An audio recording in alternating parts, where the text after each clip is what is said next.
Alrighty, hello every folks, and good morning. Well, I guess kind of sort of afternoon-ish kind of deal. And yeah, welcome to this kind of thing. Now, given the total lack of announcement, I'm pretty sure it's going to take a little bit of a hot minute for anyone to get here, but let's go ahead and get going. So, let's see, last time we were right about here-ish. I thought I did Lake Bordu already, didn't I? Huh, weird. Maybe I was thinking about the Northern Invasion bit or something. So, good news. Random good news, I suppose. You see all this random glitchy pixelation? Supposedly, sometime in the nearest future, I guess there's another update coming for PPS's PP, so hopefully that should finally fix that issue as far as all this goes. So, that'd be pretty darn nifty. So, hopefully we'll see that soonish. Any darn ways, let's go ahead and take a quick little peek my deal here, see what we're dealing with as far as characters go. So, last time, let's see. So, last time, we were looking into a little bit of a thing of making Elaine into a negotiator, considering that's kind of his whole shtick, you know? Let's see, she's going down her usual path here. Let's see, as far as Chloe goes, spear, sidearms, we needed some trajectory on her, I think. So we'll be getting that going pretty soon here. Pretty close to getting her, what's it? The one thing that I can't brain on right now, her sidearms. We should be getting those pretty soon here. So that should be well and nifty. Let's see, Lex was working towards his deflection, which should be a decent ways off still, but, you know, we'll get there. I don't think that's even, yeah, it's right here, 280. He's a decent ways off, but we should be able to reach that by the tail end of Chapter 1. Let's see, Hodrick was also looking for probably a parry build in his particular instance. Let's see. Anything in particular we want to switch him for? Not really. Alright, anyways, we'll deal with everybody else as we get along here, and... Actually, I probably should have gone... Alright, you know what? Tell you what. What we're going to do is we're going to go ahead and throw them into a training thing since we're waiting for everybody to arrive anyway. Because we should have 7 that need training, right? Yeah, we got her for yep, that looks good. Berengaria, does she even have equipment yet? Yes. Shouldn't need too many upgrades for the time being. And let's go ahead and get this thing going. Alright. Now, unfortunately, there's nobody here to verify whether or not sound is functioning properly, given the, you know, random as hell hour. But, oh well, at some point we'll see something, probably, maybe. A little bit. Now, as far as this team's options go, the more that I think about it, like, the more that I think about how it's going with the kind of main save file that I've been going through with lately, the more I keep thinking, you know what, I don't actually know if they necessarily have the sort of ranged components to necessarily make it through everything. I mean, generally speaking, like, they've got enough of most of everything, but I don't know, I keep having this weird nagging thought in the back of my head that lack of bows is going to cause a problem. Not like they're... And that's kind of the weird part. It's not like bows are overpowered or anything. It's just that ability to push things away. That's very, very useful. It's like bash plus longbows solves a lot of problems. But either way, we'll see how they do here. It's probably a good little metric as to how they deal with random fights here. So, Tynemouth Hill, in One Vision, for those unfamiliar, instead of being a total pushover, it does actually have a bit more kind of a pushback to it, generally speaking anyway. They are still going to be jobbers for the most part, lacking many basic skills, but due to the fact that they will still have, you know, at least basic equipment, they are still workable. They are still going to potentially have a decent bit of pushback. So early on, especially at the, you know, this phase of everything, kind of the main thing to go for is just to make sure that they don't have the healing, so that your gains can stick, so to speak. But anyway, shouldn't expect it to be too much of an issue. We got a single healer map here. They'll just go down right there. We've got technically our own secondary healer in the form of Othil over here, though I can't remember. I think we are not allowed to actually use her healing in this particular instance, because I don't think she actually gets that in UO. I've been going through that again recently, but I'm still in like the fairly early game trying to de-rustify in that particular destination. So I guess we'll see as we'll see, and yeah. Alright. Sorry, one little check here just to make sure everything's actually working right. It looks like it is. Okay. Good to know. Good to know. Let's go ahead and get back to it here. Okay, so yeah, I think we're probably fine for the time being. It would be nice if my maul user over there wouldn't be having as many issues hitting things, but such is the life of a heavy weapons user sometimes. Anyway, let's see. Next order of business, probably just plink on this guy, because they do have one more healer up there, I just noticed. So that's a little bit of an issue to be working on. We'll get this guy cut down. She shouldn't be able to get within range. Yeah, she's just going to go heal after that one. So as long as Archer puts pressure on her, these two end up tag-teaming this lizard over here. I don't think they've got anything in particular that they need to be using as of yet, because they don't have many of their skills yet. There goes our Archer, unfortunately, so much for him putting pressure on anything. I guess that's going to be up to the Angel then. We'll get them into position in a bit of a moment. There's at least the opportunity to... No, you don't have enough push there. Wait a minute, hold on. Why do you have... Why does Joseph have a spear? Did I mix these up at some point? What the hell? Oh. Okay, hold on. Why on earth do you have a frickin' spear? That's bizarre. Okay, we're gonna have to fix that. Can't for the life of me figure out why the hell they would have that. In that case, you're gonna be on pushing duty, because come to think of it, I don't think he even has a... Yeah, so how did he wind up with a spear? Did I accidentally hit auto-equip at some point? Huh. Bizarre. Oh, well. So yeah, you just go ahead and pressure this one, I suppose. How the hell that happened? Alright, I think I probably mixed him up with the... What's-his-face? Cavalry guy. The, I swear I'm not a cavalier dude. Alright, did we get the breach? No breach, unfortunately. Double counterstab is not too much of an issue. I don't think this guy even has any skills to intimidate away. Yeah, they're just gonna have basic stuff at this point. Oh well. There we go. Also, if there's any randomly loud noise in any moment here, we have one of our foster cats that has decided to take it upon himself to try to figure out how to get into a locked office, because that's where the chickens are, and basically does this whole thing where he tries to climb on the vents, and I just heard the vents vibrating here, so he's... If anyone's ever tried that whole trick of covering stuff in aluminum foil because it usually scares cats, because that worked for every one of our other cats, and then this guy is relentless. Like, I swear, he is... Every time that I blocked off a place or laid down some aluminum foil or something, to prevent him getting into somewhere, he's just found some other way around. Like, the dude just does not stop. He simply must eviscerate those chickens. Nothing will stand in his way, unfortunately, which is very, very annoying.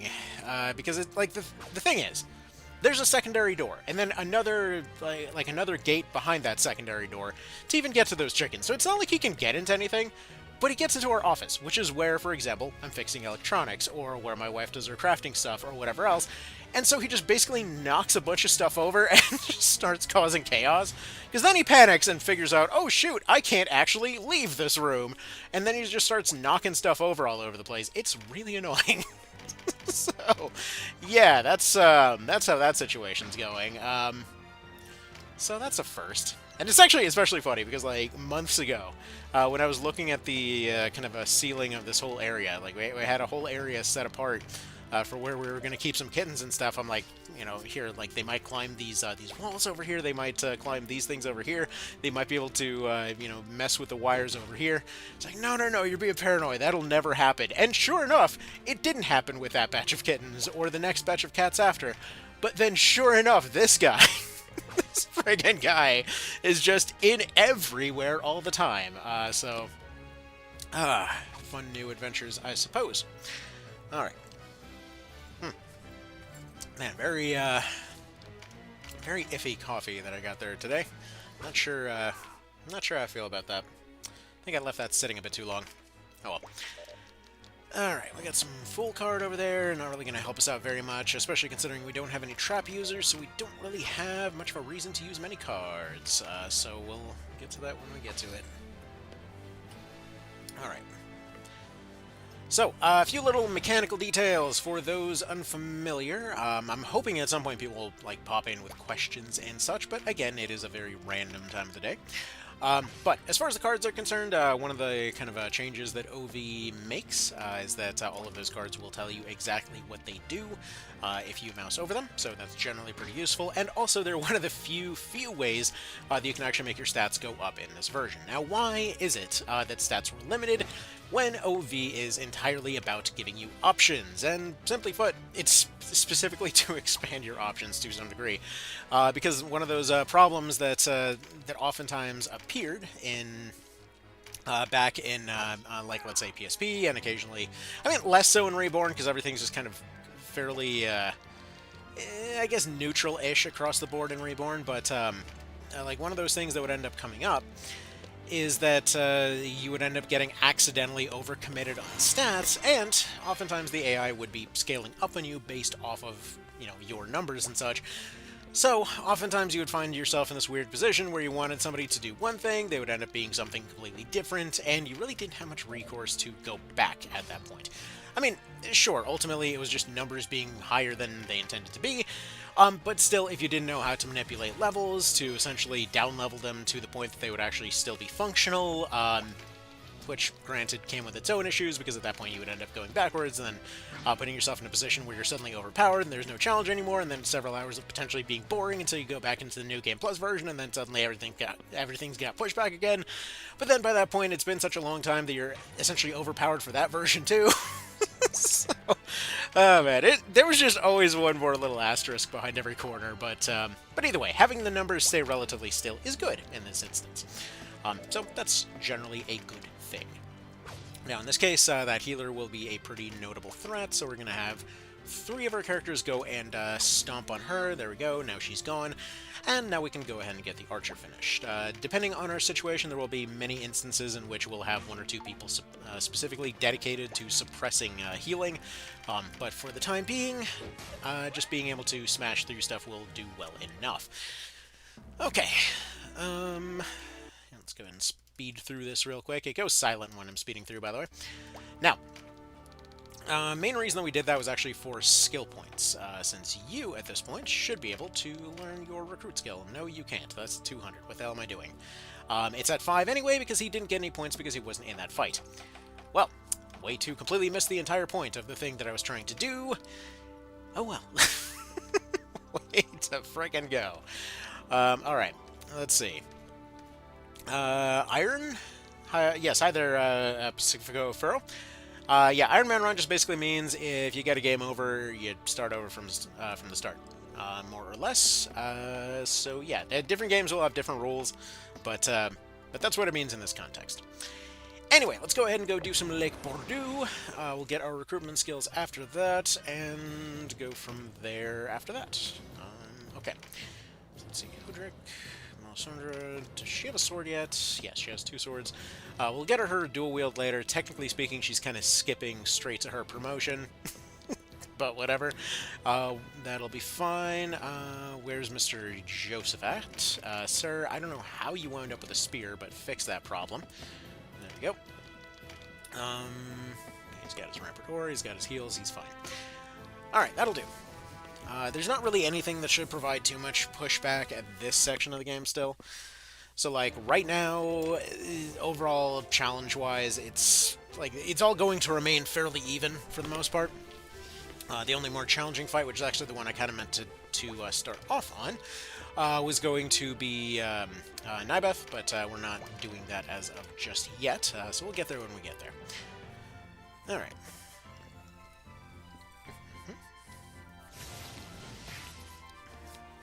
Now, to further explain the themed Ironman runs, since that was the first question that came up here. So, basically, let's see, what's the specialty of this challenge here?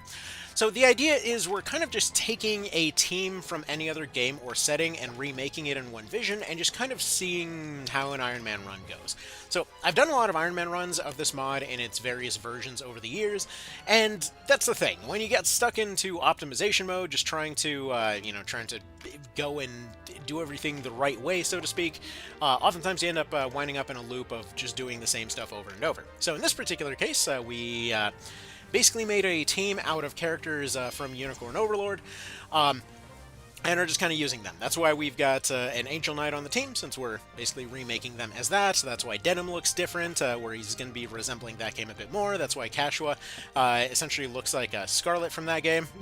so we're going to be doing that for a bunch of different things, but the idea is that if any character dies, you know, they're just dead, and then we replace them with the next one on the list, and then the sort of final state of the party, whether it's a win or a loss or whatever else, is going to be a 12-member team. They're going to be saved in the multiplayer mode, and then I just kind of want to have them all like fight it out in a multiplayer mode, kind of see how all that goes. And if you hear any weird random noises in the background, like you heard just there, that is currently a cat trying to break into the office very aggressively to try to get out our baby chickens, which is just a whole other kind of weird background situation that is currently happening for some reason. So that's a whole other thing. But yeah, so that's kind of what's going on there. But yeah, there were a bunch of things that were sort of put on the list up for a vote a little bit of a while ago, and Unicorn Overlord was the one that ended up winning by a pretty decent margin. Let's see, so everyone has one life, make cosplay. Basically, it's like the safe. It's if you get a game over screen by one means or another, that is the end state. It's not like one character gets one life. In this version, they all have 3, and that's mostly to accommodate for stuff like people getting, you know, shot off cliffs or whatever, because that happens a lot. Now, personally, I oftentimes will play with the one life mod. Basically, it just gives everybody 1 life instead of the default 3.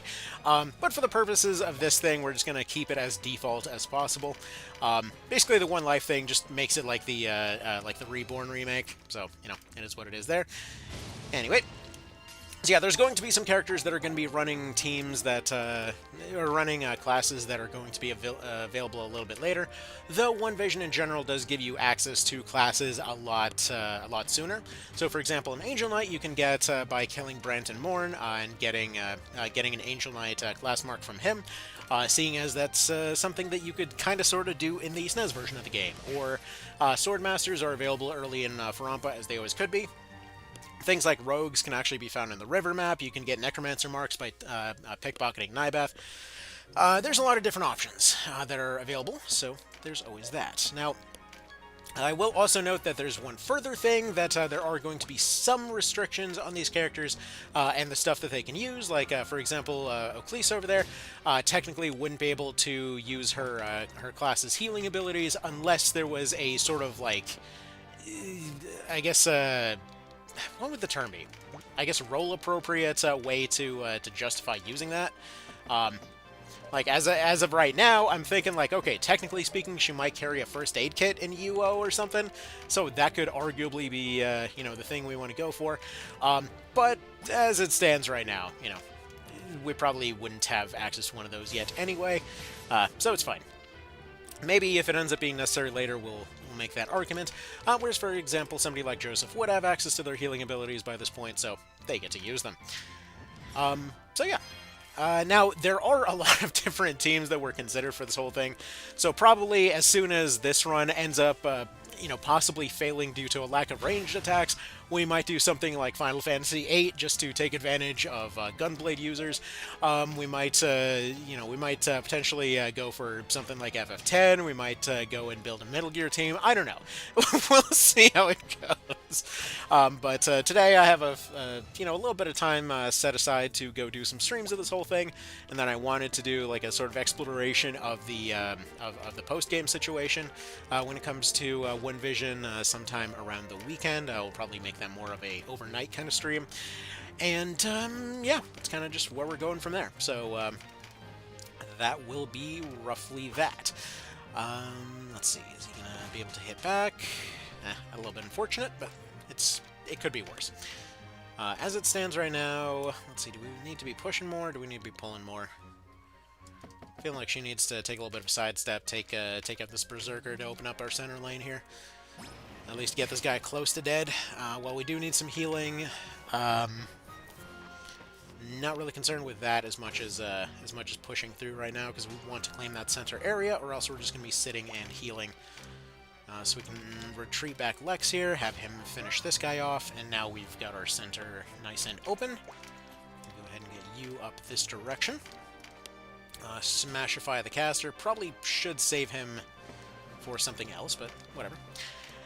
That'll work. Let's see. Yeah, generally speaking, we want to have Aubin over here going after Creon because he's going to be a very heavy armor guy. I think you're going to go up here and pressure is the plan here. So pressure these ones. Unfortunately, they're getting real good luck on those blocks there. Do we have anything on you yet? No. Alright. Probably could do with a little bit of preventing her from landing here. There we go. Should hopefully block. There we go. He doesn't have any of his abilities just yet. I'm kind of debating mentally whether or not to allow him to use Shell Bust. Well, so much for that. It was yet another random scam call. Okay, so, Shell Bust. Why were we considering Shell Bust here? So, basically, Shell Bust is going to be on White Knights, so that's going to be what everyone voted to have available for Mr. Lane over there. And basically, what it does is that it breaks defenses of an enemy unit, so it just inflicts them with a breach, just kind of does a mind check kind of deal, and then additionally will roll for a chance to clear all debuffs. Yeah, Shell Bust. Shell Bust is pretty nuts. Now, to that end, the reason that it's even being considered at all is because of the analogs to his healing ability. So one of the things that was considered as far as lane goes, like part of the reason he was voted in there is for basically giving him analogs to his whole attacking and healing ability, which arguably Shell Bust is like the closest thing of his pile to be able to serve that particular role. So I don't know. Still kind of up in the air on that one. Like, it doesn't directly heal, but it does get rid of debuffs, which oftentimes is worth a lot more than healing, so I don't know. Maybe. Like, I kind of feel like it makes sense, but I don't know. I still don't know, because arguably Velocity Shift does the same thing, and I have no idea. We'll see. Maybe we'll use Shell Bust until we get Velocity Shift or something. I don't know. Either way, I feel like this team's real weakness right now is going to be a lack of bows. Probably should have had him standing on better tiles there, but whatever.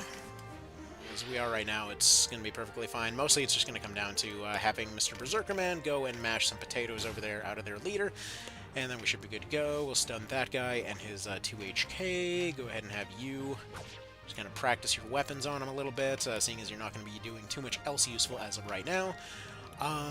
Do we filter in, or do we... I think we just consolidate. Let's go ahead and continue attacking this guy. You go right there. You continue harassing some archers. Hopefully, eventually, they will decide to go use some healing items instead of attacking, which should give us a little bit more leeway. Alright. Yeah, you're just right there. You're fine. As it is, you go bully this dude a little bit. There's a very, very, very, very, very heavy amount of sword usage on this team, unfortunately. It's like all swords, all day, all the time. Probably should have picked some of the other characters, but whatever, it'll work. It'll work decently enough. I'm just kind of rolling for a breach with Baron Gary over here. So we'll do that. But yeah, I think probably one of the ones that I'm looking... The two that I'm probably looking forward to the most are either going to be, like, FF8 and FF10. I keep thinking FFT to some degree, but a lot of it is just sort of like playing normally when it's FFT. I don't know. We'll see. Alright, good job, Ravenous. Doing a helpful all of a sudden. That guy going for his healing, as you do. Not that we're really using too many TP moves. He's just sort of in the way right now. Alright, you're going to need to do a little bit of healing, though, so I think what we do now, we have Joseph moving back to the back row there to start pressuring these casters a little bit, since they are causing some problems. Those archers continue to also cause problems, but, you know, we'll get there. Corrosion's not great because of how good poison is early on, but then again, we also don't have to worry about losing TP at this point, so we're not losing a finisher to a corrosion. Alright. Let's see, heavy axes. Okay, so she, I believe, is running trajectory at this point. Yeah, you just go ahead and bully this wizard, I think. There we are, and then we'll switch her over to pike and light, to spear, and then throwing spears as soon as we're able. All right, you /5 this one. See, early battles without a progressive offense feels kind of slow. Yeah, yeah, for sure. It's definitely a little bit slow going, especially with this team right here. It's definitely been on the slower side of things. But we'll get there. Once we get a couple of upgrades going, it'll definitely be a lot faster. Like, especially once we get throwing javelins involved. Once we start getting Berengaria going with a few extra abilities, it should really start ticking a bit faster. Alright, let's have you target this one, I think. Get some trajectory going. See, in this run, aren't you allowed to use debuff items? Yes. And actually, frankly, most abilities will eventually have some justifiable thing to them. Like, for example, when I mentioned earlier with, like, healing available over on Othil, like, technically, the Divine Knights or Angel Knights or, what is it, Feather Swords over in UO, like, technically speaking, they don't have, I believe, direct healing, but they do have, like, they can just use healing items like anybody else can. It's like first aid kits or whatever the other first aid kits or whatever else are. So I'm thinking, like, at some point we'll just kind of work those in, but just sort of base it off of vibes. Like, since we're in Chapter 1, obviously stuff that's just available on the mainland would probably make a lot more sense as far as what would naturally be available. Again, some of these are just going to be arbitrary restrictions just for the hell of it, but I think it'll make sense over time. Alright, you just continue walloping away with your axe, doing next to nothing, but continue intimidating because... no real reason. It's just make his numbers go away, I guess. Aubyn's almost at the point of being helpful there. Let's just continue getting this dude out of the way. You block this direction for the time being. It's not really too much of a block, but it does open up this area for finally getting rid of this guy, so he's not in the way, and now we can finally get our heavy hitter in there. Part of the issue is actually the characters that I chose, because I could have gone for, let's say, like having like a Morden on the team, having more like what's her face, like Moira or whatever else. Just like there were a lot of other characters I could have chosen to have on the team. So as soon as somebody dies, then we'll be replacing them with probably more heavy hitters. There's a definite lack of heavy hitters and a definite lack of bows currently. So currently we've got like DPS over there in the form of a dual-wielding swordswoman, but we're not quite to the point that she's actually doing that yet. So she's just sort of like practicing one sword at a time. We've got some basic fighter swords, but we've only got one heavy weapons user in the form of Aubyn over there. We had Berengaria on the team, who was originally like coming to mind as a heavy hitter because, you know, that's her role over in UO, but the fact that she's basically locked into a shield also means that she would be limited to light axes in this particular instance. So that, again, kind of a whoops on my part. Probably could have handled that a little better. But yeah, we'll use more, more stuff and all of that. I don't think there's even any Valks on the team currently. But as characters get killed off, they will be replaced with other people. And/or the entire team will just get, like, randomly smushed one day, and then that's about that. Like, as far... Hell, we might just walk straight into Nibeth and get completely annihilated due to the lack of ranged weapons, you know? Who knows? Who knows? But, we'll see how it plays out. So, come on, remember your trajectory. It's so weird, like, looking at at all the grayed-out circles. Like, I was just playing post-game earlier today while waiting with the kids in line at their school drop-off and stuff, and like, man, where are all my finishers? Where's all my use effects? It's all gone. There's nothing there. And it's weird, because there's already way more of that at this stage of the game. It's just, we're just getting started. Alright. Just /fight you, just for the purpose of blocking him off a little bit. There we go, right next to Mr. Aubyn. It'd be great if you could block something, Mr. Archer. It gets frickin' dunked on yet again. Alright, there we go. Also, one more thing that's just super weird was recently going through that Japanese version. It's so weird that you can't poison bosses now. Like, I keep thinking every single instance, like, poison arrows on that boss. Wait a minute. Can't do that anymore. I don't know why that, like, I get why that changed. It's super weird that the Japanese version didn't see how that could possibly be a problem. It's like, oh, poisonous arrows built in as an option with longbow ninjas. I don't see any problems here. But, oh well. But yeah, no, like, I was vaguely throwing around the idea of doing a, like, Japanese version tier list today, just because it would be the easiest 10-minute video ever. It's like, here's everybody else. Here's the A tier with dragoons and archers, and over here in, like, off in a league of their own are all of the ninjas.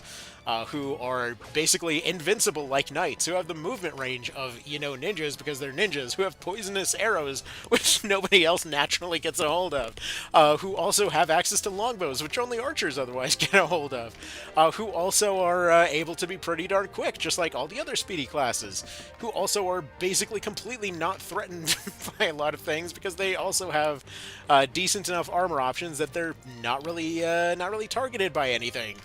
It's like, so you basically have a perfect unit then. Yes, exactly.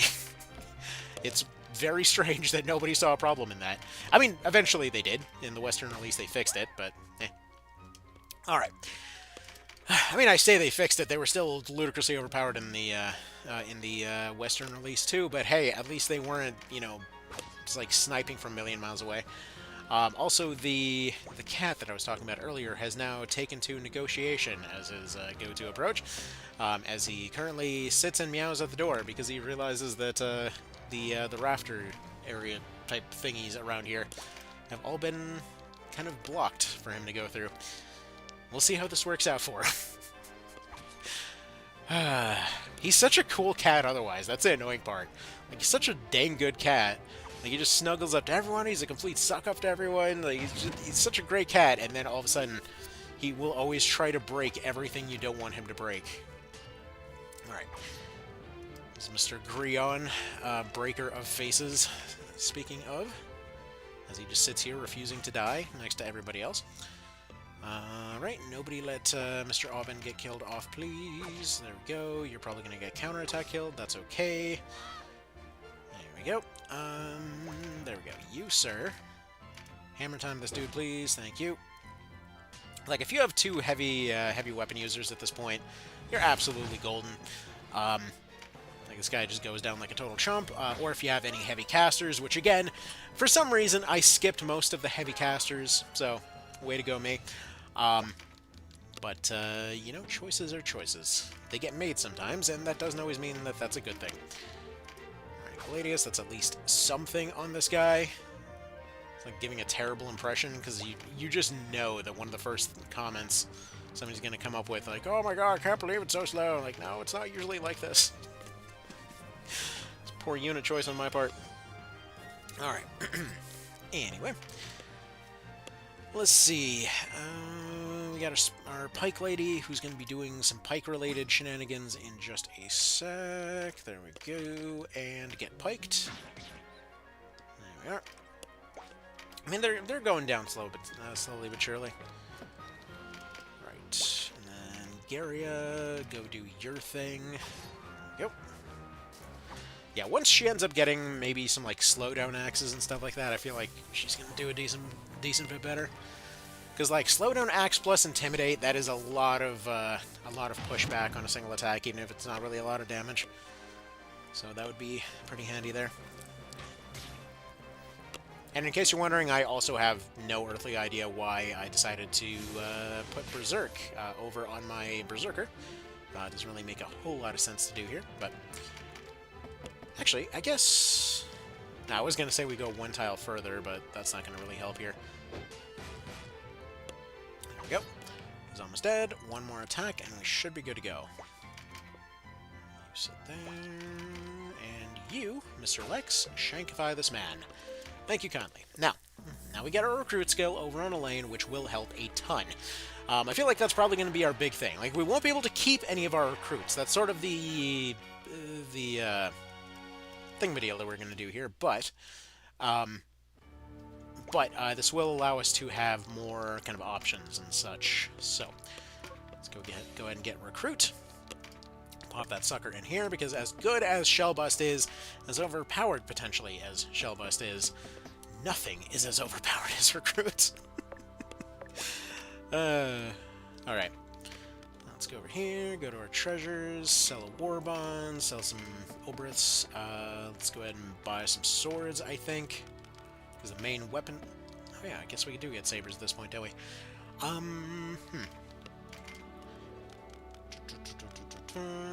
Let's see, we get one of you. Actually, if there's more stuff, do we have... We don't have... We don't have javelins yet. That's a shame. But we do have a longbow, which we also don't have the level to use yet, but that's okay. Okay. So here's the deal. We're going to go ahead and take our upgraded weapons here, and we're going to go and do a little bit of Nibeth action here.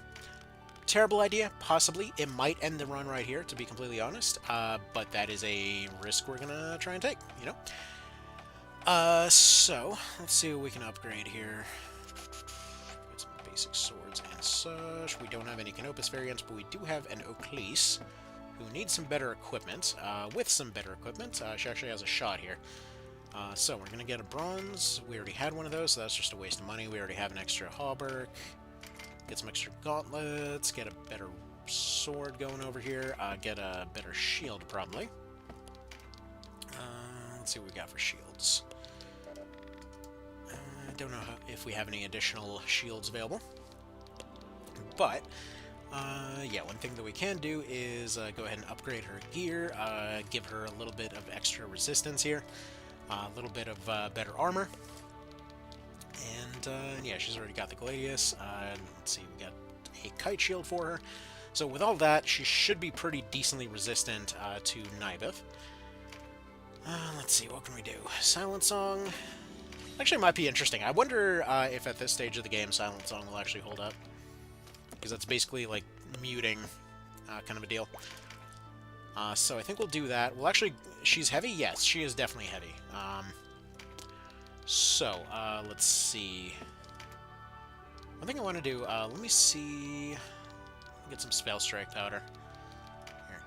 I don't think we have one of these. So, plan is to have her run some Spell Strike powder, see if she can actually DMP him. I don't know if that'll work. I feel like he probably will be resistant enough that it won't really do much, but I'm curious enough to give it a shot, you know? Let's see, Heavy Axe. I can't do Heavy Axe on her because she always needs that shield. That's kind of part of her brand. So, there's that. Let's see, probably put a hauberk on her as well. Leave her. We keep her heavy armor, guys. I think we probably ditch the archer for now. Maybe ditch Melisandre for now. Who do we actually put in then? So Chloe is going to be helpful due to the pike. Lex is going to be in need of better heavy armor. Let's go do that. Joseph, I believe, is already running his defensive stuff, so he's good.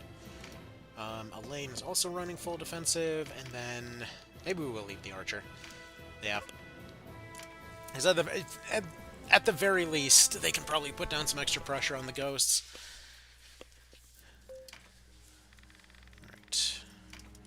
Offer him a chance to surrender because of who we're playing as, and let's go ahead and give this a go. Alright.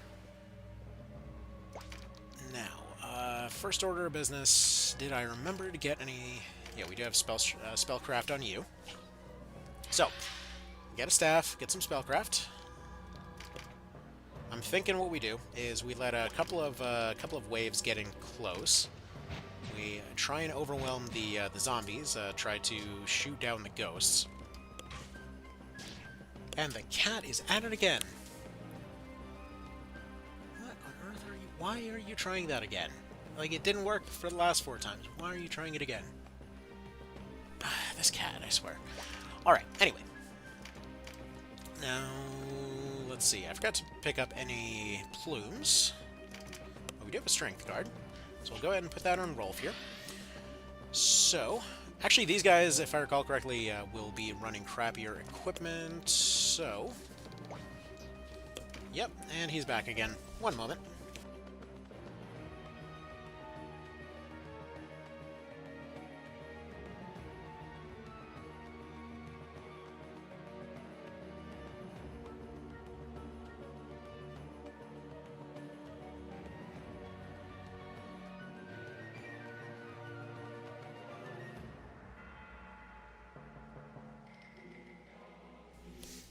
Okie dokie. Cat has been pulled out of the roof again. Let's get back to it. So if I recall correctly, no, they do have their proper gear this time around. Okay. So they will not be having gaps in their equipment, but what we will want to do is do the usual kind of approach where we just sort of run in and do nothing. For the most part. So it's kind of the classic distraction approach. You only take turns to heal. You sort of bum rush in, use your heavies to try and isolate anybody that looks like they can be taken out. But the idea is that they wedge in and take the staircase. So if they take the staircase, that allows them to essentially kind of capture Nibeth there. The idea being that the fight ends before Nibeth has a chance to really do much. Now, with that being said, we're also going to try a little bit of a different approach here, because you never have an Angel Knight at this point, so we get to see if Silent Song actually holds up against him. I don't know if it will. That'd be really cool if it does. I feel like his resistance is going to be high enough that it just won't do anything, but you never know. Anyway, a lot of your other guys are usually going to end up getting debuffed a whole bunch for, you know, obvious they spam debuffs like a motherfucker reasons. But we'll get there as we get there. When it comes to stuff like, let's say, getting stuns on punches, generally speaking, it's a pretty decent idea. Anyway, let's go ahead and throw some heals out there. But for the most part, we're looking to just kind of bar movement, more or less. So as long as we clog everything up, we prevent them from moving, the flyer goes up behind him, everybody else goes up from the front, and then you just kind of kill him with whatever's left. Be careful with debuffs. Oh, I know. I'm very well aware. But, yeah, this fight has a tendency to go badly a lot of the time. But hopefully we should be good. Also, he is currently debuffed, so we'll just go ahead and leave him like that. You go this way. Really, we're just looking to flood, because they will move, they will attack, they will take long distances, they will try to swing whatever's on hand, and if you don't take your actions, you will always end up moving first. So, this means that you can move forward, they run behind you, you run ahead of them, and they suddenly wonder where the touchdown came from. So that is the plan. Hopefully we have Mr. Vice go and spam some debuffs, and that just helps us out there. Push you backwards to get you out of the way. Sure, they'll do a little bit of a counterattack, but they are now over there. And now that opens up this tile to allow our other dude up here to do a little bit of healing, which is nice and central here. And now we have most of our most useful dudes up there in front, halfway to Nibeth, who will have no choice but to run, and then we'll take the staircase. Now, this one has a tendency to go south very, very quickly, which is why you wait a turn when pulling up any archers or casters or whatever else, in order to make it so that hopefully their archers and casters and such will pull forward and do stuff. Also, it's interesting that yeah, they actually have a chance to mute Nibeth here, which is pretty cool. We can potentially prevent this ghost from acting. They'll just attack with their staff instead, so we'll go and do that. Yep. Just drain all that MP. Look at Silent Song actually getting a chance to be useful. Like, sure, it's not stopping this wormhole from happening, but it is going to help out at the very least with stopping that ghost from doing something later, so it's something. Anyway, he'll go backwards. That wormhole thankfully missed our flyer. Everybody else has a nice one-tile staircase on their way up there since they already cleared all of the big jumps that they needed to make, and we can go on forward. Now, Vice can use our one remaining healing leaf to go ahead and get Aubin back up to scratch here. And yeah, you will, like, there's no avoiding the debuffs here. Even if you have ultra high evasion, they will eventually just end up completely swarming you over with debuffs. So just kind of expect that that's going to be a thing. Dispel helps a ton, but I don't have Dispel on them right now because definitely thought this through, you know. Okay. So, you go this way, you go ahead and do the heal thing, go ahead and get Lex patched up a little bit. I intended to do a bit more attacking with her, but it's fine. Minor waste is not the end of the world. Oh, I guess he got his attack off anyway. Well, fine. Maybe Silent Song's usefulness was a bit overstated. Alright, go for the hammer, see if we can get rid of this Mr. Skelly boy with all of his nonsense. It would be more ideal for him to just move out of the way, but oh well.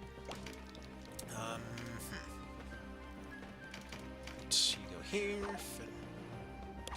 Okay, fair enough. Was that like 78% chance to hit and he dodged anyway? Cool, cool. Alright. Let's see here. Yeah, you just kind of go in this direction and just sort of wait for the time being. You go after this ghost. There we go. Now, with that archer being where he is, hopefully... Yeah, if we move you out of the way, that should mean that he'll hopefully hop down to try to get a shot over at Cashua there, which should give us a bit more of an opening. So, the AI does not really like to stand still. There's some AIs that will choose to be a bit more offensive, but like in this particular case, there's a pretty decent chance that he'll just simply decide to go down the stairs rather than sit still. So we'll go ahead and target you. Should have used trajectory there. Honestly, kind of rookie mistake on that one, because that would have brought it up to 100%. But it's fine. We took a small risk. Unfortunately, Cashua gets taken out here. Bummer.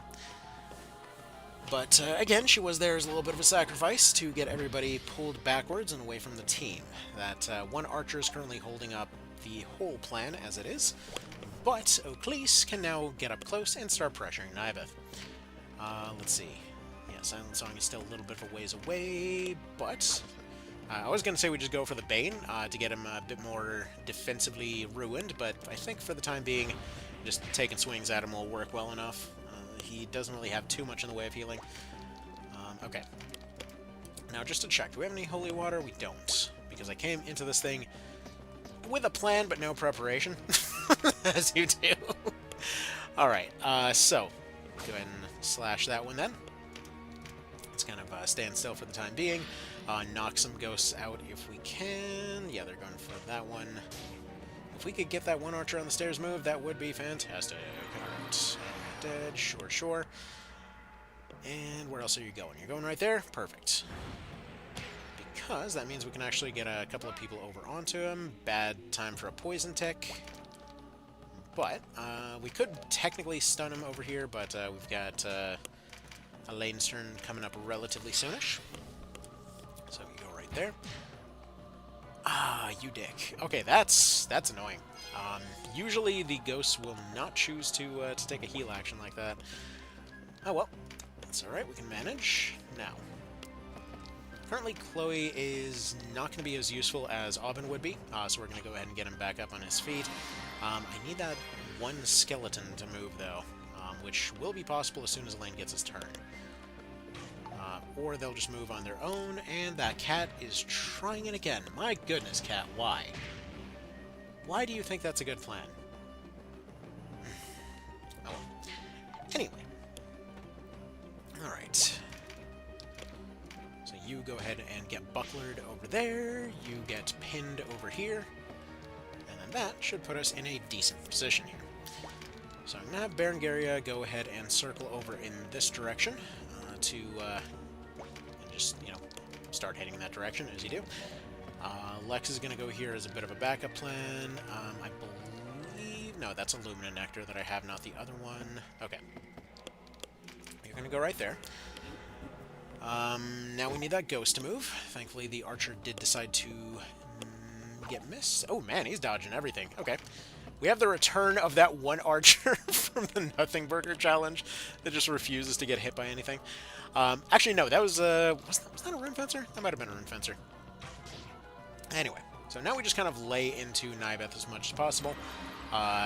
He, like, if you knock a bunch of stuff down, he'll usually just keep spamming his anime dead and stuff like that to get them sorted out. Alright. Now, I guess Silent Song, just in case. There's not really too much place for anyone here to move, and the cat war continues. Oh, man. I picked a new vent to try and pop out of. Alright, let's see. You need to do that whole healing thing, then. Actually, wait a minute. We got a smite here. It's got no chance to hit Niveth. Fantastic. Alright, heal Mr. Oben. And I guess just also stack up over here. Like, what else are you going to do? Hopefully, eventually we can get that ghost gone. Unfortunately, because of the zombie being down there, we can't knock the ghost down with a shield bash. Now we can! So, I guess that'll be the next plan. Alright, so, he's going to go ahead and start spamming stuns. That will be his entire purpose for existing, and also hopefully taking some extra hits, because his armor is a little bit worse than everybody else. Let's see. Alright, they're going to go for those. That's fine.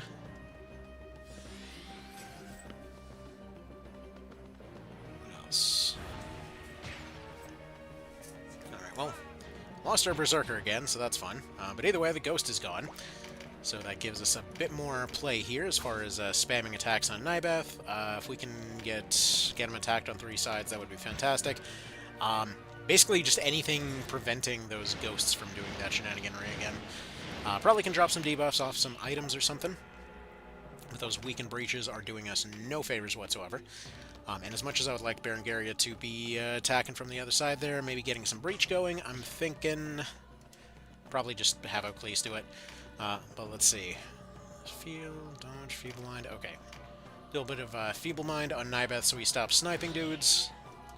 Just in case he decides to do any kind of Dark Stars or whatever. No, Mendleaf. Man, he's really loving the Mendleafs today. Like, whether it's him or his ghost, he's just spamming heals all day. Usually, he's not that heal happy.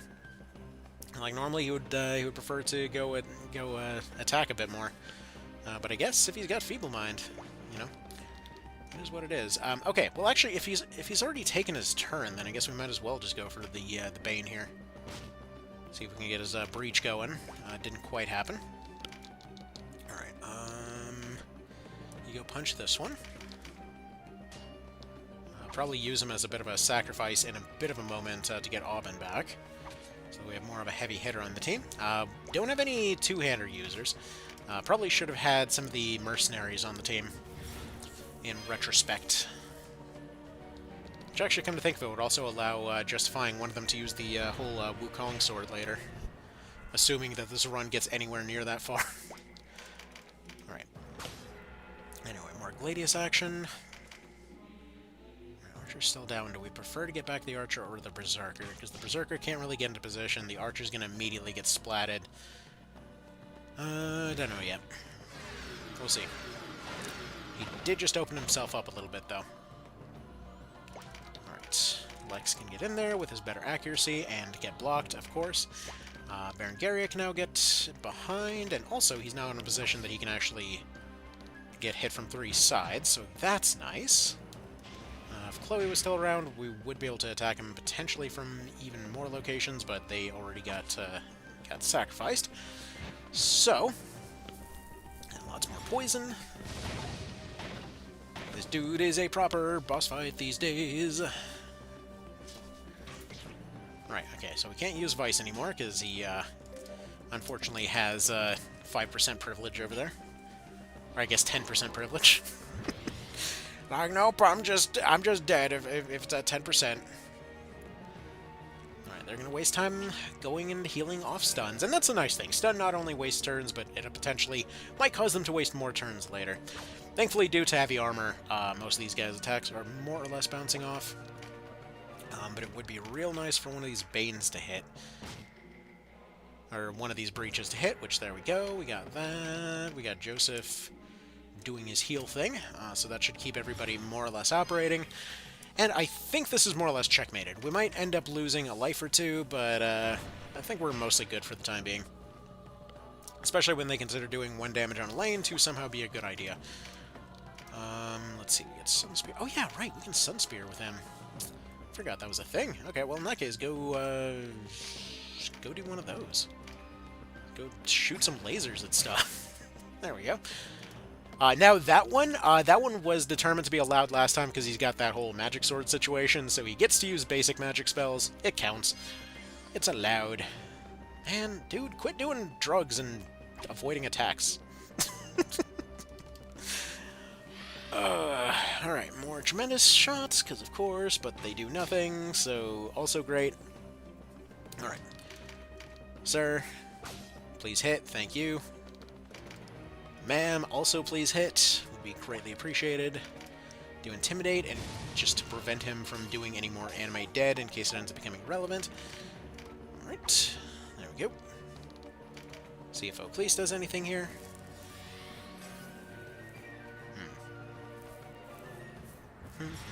Yeah, that melt-a-spammer. I don't think there's anything we're going to be able to do with those. Okay. Yeah, gotta love how good good heavy armor is. It's like everything's just bouncing off left and right.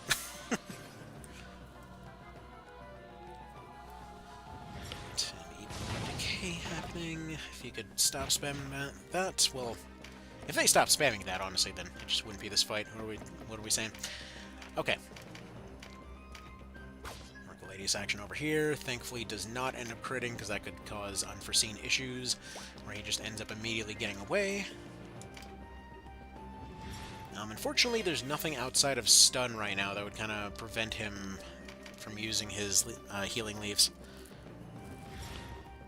Although, interestingly enough, he decided to target himself with a decay, which is certainly a play. Actually, one more thing I should probably mention. So there were a lot of folks, like, this was roughly when Reborn was released and whatever. There were many folks that were kind of sitting in that camp of like, oh my god, the AI is so stupid because it targeted itself. It does actively make a choice every now and then to target itself with something that it knows it can't be hit by, or is at least very unlikely to be hit by, just for the purpose of, you know, trying to hit something else. Which, personally, I consider to be more of a smarter thing, but, you know, to each their own. He might be out of some healing leaves. I don't think he can actually fully run out of healing leaves. I think he comes with a stock of 99, but he has chosen not to use them, and unfortunately, while this probably would have been the round that he would have been finished off, he ended up rolling a 20% dodge, so that will be a bit of a second here. In fact, actually, let's just go ahead and fast forward this thing, because it is taking quite a bit of a while, and this is more or less just checkmate at this point. There we go, he went for the stagger, as you do. We've got a heal coming in over here. Go ahead and do one of those. He lost his grip on the wheel. Probably shouldn't have been driving, honestly. Don't need any drunk archers around here. And Lex continues to let everybody down in multiple games now, so that's always nice. As, again, you do. As you do. Right. And there we go, one more, and then hopefully Othil should finish this off, and then we're done. And is that that? Are we good? Good, there we go. So that's Nibeth done. Not exactly the cleanest win, but still generally how that's expected to go. You just kind of completely flood in, take over the staircase, and then just beat the hell out of him. If you have heavy hitters, like especially if you have accurate heavy hitters, like for example two-handed sword users, those are ideal there. If you show up later in the chapter when, you know, you're not at a notable disadvantage, also a pretty good idea. We're about a tier and 2 levels behind at the moment. But either way, just yeah, kind of generally an okay time there. Now let's see, we've got them. Who do we want to throw in? Maybe Hodrick? Maybe Hodrick. He's still doing his light spear and shield. Yeah, we don't have your throwing spears as of yet. I think we get those throwing spears like 7 or 9 or something like that. Either way, they have not invented the spears that do the throw yet. But we will.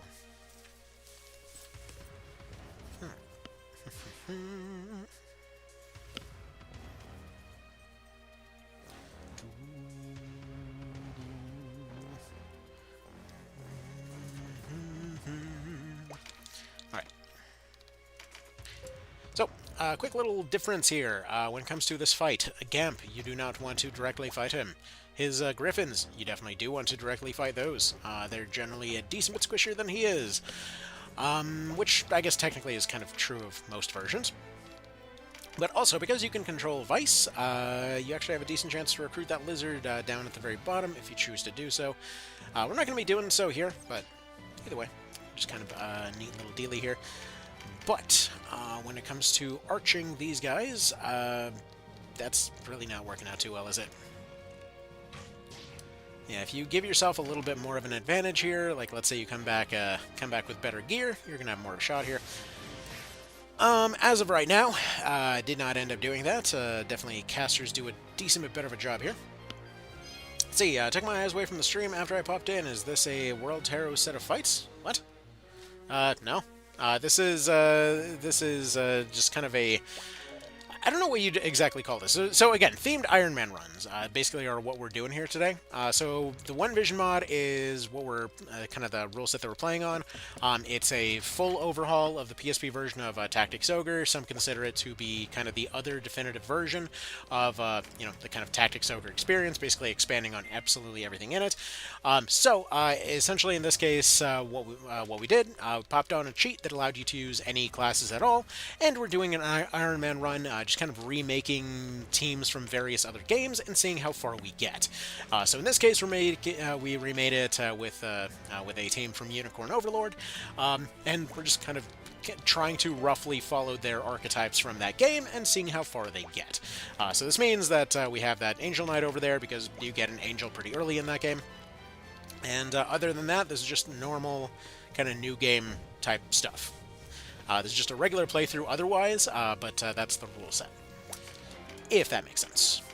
Also, probably makes more sense to explain that Griffins are a bit less dodgy in this version, but a lot more speedy. Anyway. Let's see, familiar with One Vision, more confused with going from Nybeth to this fight almost immediately. Nah, he was just kind of there. So he was there, and then we went to here, and then that was about that.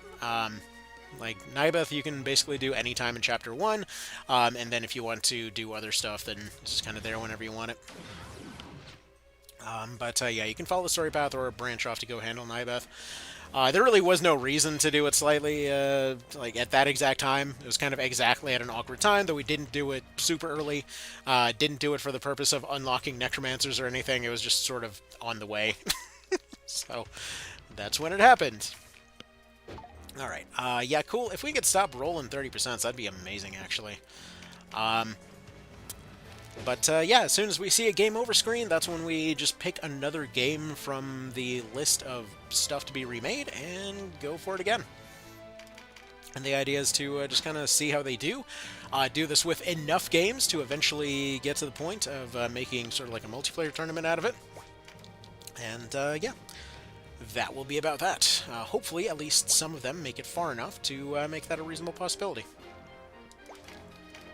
Alright. So we're going to kind of circle in to take on a few extra of these side guys out while we're here, since we want the Griffins to approach, since we're having a little bit of a hard time actually connecting with our hits at the moment. Let's see, local streamer beats up a doting old man while getting cigarettes. Got it. Exactly. No questions whatsoever, no notes. Perfectly accurate description. Okay. So, get our block there. We almost got to see Silent Song actually be useful for once. Which, granted, in this case it isn't, because like the low-end spells cost so little that he just regenerated his 10 MP by the time his turn rolled around, but still, it was almost... Alright, so this actually came up during the stream yesterday, too. So I think all of the on and off from the weirdness yesterday, to the cat break and kill the audio, no. I think all of the weird power surge issues yesterday fried my dock. So go figure. They finished the work outside. It's just still happening. So I did actually order another dock that should be arriving tomorrow. So what we're going to do is we're actually going to go ahead and do the same thing as yesterday. We're going to go ahead and kill PPS's PP, open up another instance of it, and then we'll go from there. However, until then, the next one that I was actually planning to do, sort of the next stream, the sort of like retrospective stream and whatever, that we'll be doing in, let's say, it's probably going to be like tonight or something. That one will be off of original hardware, which should not run into that issue whatsoever. Okay, anyways, so with all of that weirdness out of the way, let's get back to it here. So, let's see. Do I have any breach items on me, or did I just completely not prepare for anything here? Okay. Did not prepare for anything. Fantastic. Which, I guess, also certainly serves as appropriate for the sort of theming material here. I was like, oh, just make it work with whatever you got. But yeah, no, the cat is repeatedly trying to break in, and I wouldn't be shocked if they do break something. Last time they kind of knocked over a bunch of crates onto my wife's crafting desk, so that was not great. But yeah, as I was trying to tell earlier, like this dang little thing is just trying to get access to the chickens. It's like, no, you can't get to the chickens, like you physically can't. You're just gonna break a bunch of stuff, and that's it.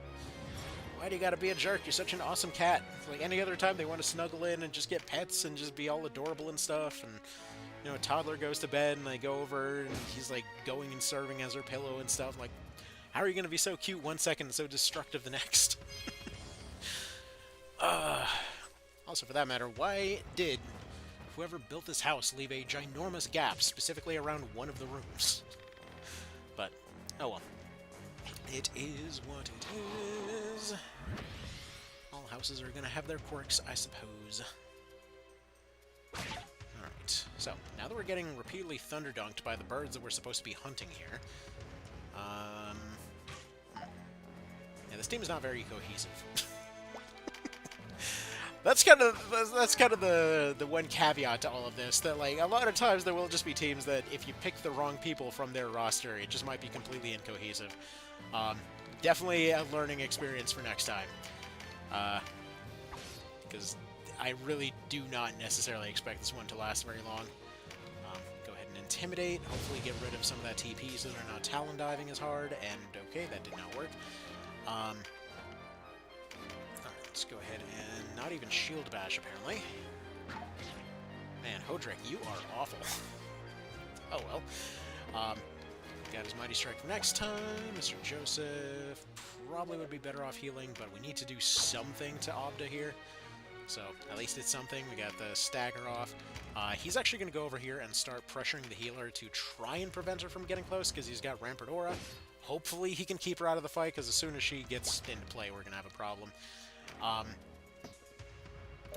Let's see. Next order of business, maybe just give her a distraction in the form of giving... Okay. Never mind. I guess just don't bonk him then. Didn't want that to happen anyway, you know? Okay, so let's see here. You want to be getting your stabby self over this way. Probably throw some pikes over towards this guy. Again, just giving them any distractions to heal aside from the bird. You can go attack the bird. Actually, wait, can you silent song? You can, okay. So you're the one on healing duty all of a sudden, or anti-healing duty all of a sudden. I mean, I say that, they're also probably the most resistant to that particular ability. In fact, actually, I forgot to check the odds. I won't be using the chess roll for the purpose of this playthrough, for obvious reasons, but I just want to see. Oh yeah, they had no % chance to hit, so that would do it. Good to know, good to know. Alright. It's okay. We're messing up catastrophically, but that's okay. That's part of the plan, allegedly. Alright, they've got their Empower over on Berta, who thankfully doesn't have a Talon Dive ready to go. That would be a problem. Okay. Let's see. Next order of business, since we do need to just put some kind of pressure down that way, because we will be dealing with that archer, or we will be dealing with that cleric pretty soon here. I think what we're going to do is we're actually going to go ahead and target the wizard instead. Yep, there we go. He took a pretty nice meaty whack, so she should hopefully heal him and try to get to a safer position, even if the wizard himself ends up being a little bit more aggressive there. That's cool, you know, you guys just keep dodging 70% all day. We can't dodge at 55. That's cool. That's cool. Alright. You are going to be pressuring over this way. Huh. That'd be weird if this run ended up getting dunked to Gamp of all things. I think we're still fine, especially because we got like Dobbin right there. Whatever, we'll see. But, assuming this one gets wiped, so the next one in line was actually neither of the two that I was talking about earlier, but technically Triangle would have been the next one in line, if and when that does end up happening. So I'm just kind of throwing that out there. And in that particular case, anytime that there's a plot decision or whatever else, we would basically just kind of put it up to a vote of the chat at the time. Figured that was a fun way to add a little bit of a gimmick to that. Now, Berta's going to be fortified, which is not great for us here, but at least they're not any beefed up beyond that. any items whatsoever. Actually, no, we do have some assistance here in the form of this little sparky thing, this Sun Spear type shenaniganry. It technically does a number. Look at that 9 getting removed. Wow, we're really making some progress here now. Alright. Roll that breach, please. Thank you kindly. Do some Intimidate. Should hopefully take away from both of these birds. Ideally, it completely whiffed. Beautiful. Love to see it. Okay. Yeah.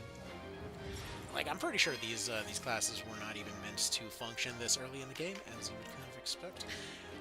Okay. Now we've got a Mighty Strike, we've got a Spear. Gives us something. At least I can do a little bit of a long-range poke here. There we go.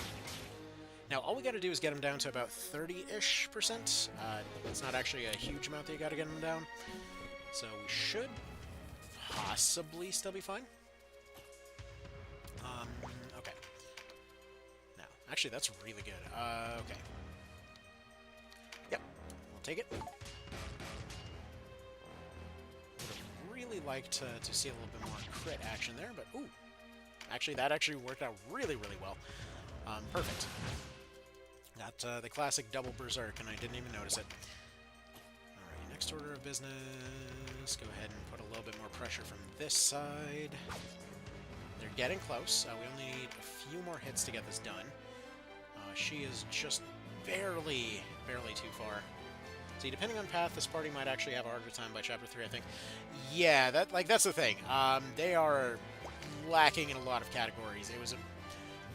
basically, it's 100% my fault for just sort of making weird choices as far as the party went. Like, I was just kind of going for representatives of that game in particular, and in this case, like, we just wound up with a team that is unbelievably incohesive. So, like, these guys just are completely at odds with each other at every possible opportunity, to the point that they might as well be randomized. So there's that. Like, we got a pike user, that's good. We got a light spear user, potentially also good. That light spear user isn't really covering anybody because everybody else is relying on mobility and range. We got some heavy units that are good for defending, but they're not really defending anything in particular. But thankfully, Ravnus just won it for us, so there we go. That did end up being a win, if a little bit of a struggle to get there. Alright. It's okay, you know what? Maybe they're just getting on their feet. Maybe that's all this is. It isn't, but we're going to pretend that it is. Also, we probably should hop into Tidemouth. One of the other issues here is that these guys are running a little behind at the moment because we've got basically no class overlap. Everybody's just got their own unique thing, which means that currently we are slightly behind on gear, which will immediately become a problem as soon as we head into the next place. So I'm going to go ahead and make one quick note here. That while usually I don't like throwing grind maps into the mix whatsoever, in this particular instance, given that it's like one level off, and in Chapter 1, I'm gonna say it's fine to like go run Tidemouth Hill a couple of times because of how utterly incompatible these guys are right now. For the most part, I think what I'm gonna say is like maybe unless it's like one level to get to the next tier of weapons or something, I'm basically just gonna say no to that in every other instance, because it kind of messes up the flow of stuff. So these guys need to work on their cohesion a little bit. They got a great spawn here with no clerics, so that should speed things up tremendously. And in fact, speaking of speeding up, let's get a bit of a vote here. Do you guys want me to just kind of set it to permanent fast forward and turn on some unicorn music in the background, or what? Because we can do that. That's kind of how I was doing the initial videos and such, but I figured we'd just kind of use proper game audio for this thing. There we go. Yeah, once they hit their second weapon ranks, that also will just assist an absolute ton here. Alright. Nothing too serious damage-wise yet. Take your swings, keep hacking away at this guy.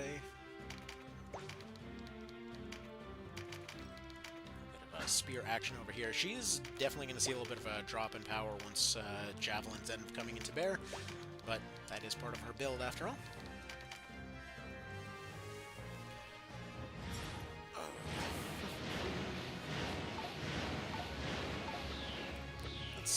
let's go see what we got for...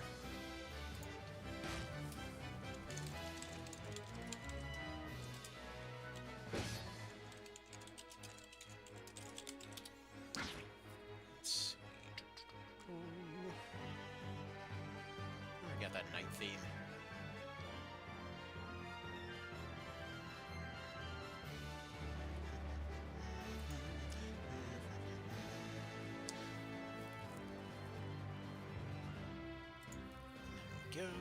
I've had this ad. Nope, that's an ad. Othil That's for an 1 ad. week, Make the ad and go it's away. already Go away, blocked ad. over- Piss off.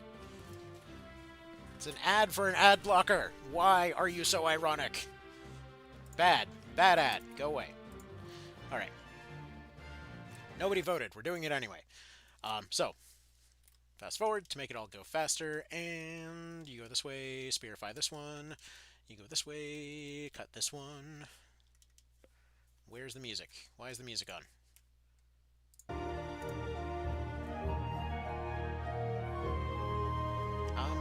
Is this even the right theme?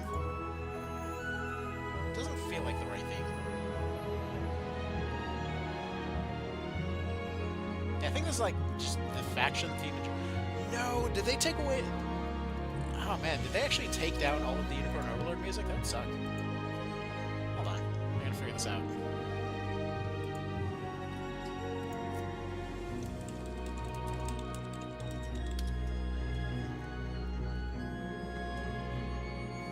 Nope, there we go. There's the OST extended. That one goes away. They just have them all named differently here. So, got that one,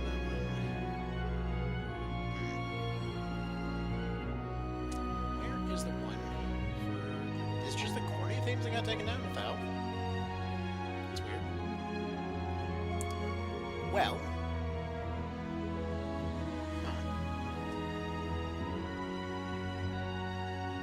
Maybe. We'll just put the Dragon Hole music on. Good.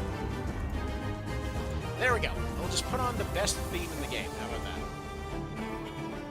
Let's see, but if we have new players in the stream, slow mode might be good for helping keep up with things that are going on.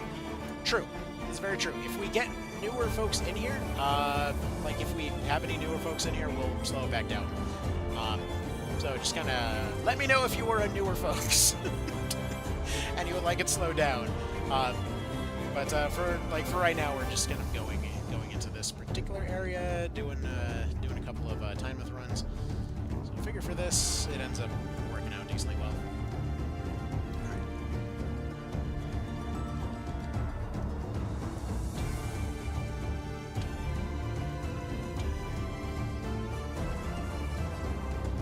Yeah, that's weird that of all themes, it seems like YouTube removed all of the cornea themes, but not like all of the other ones.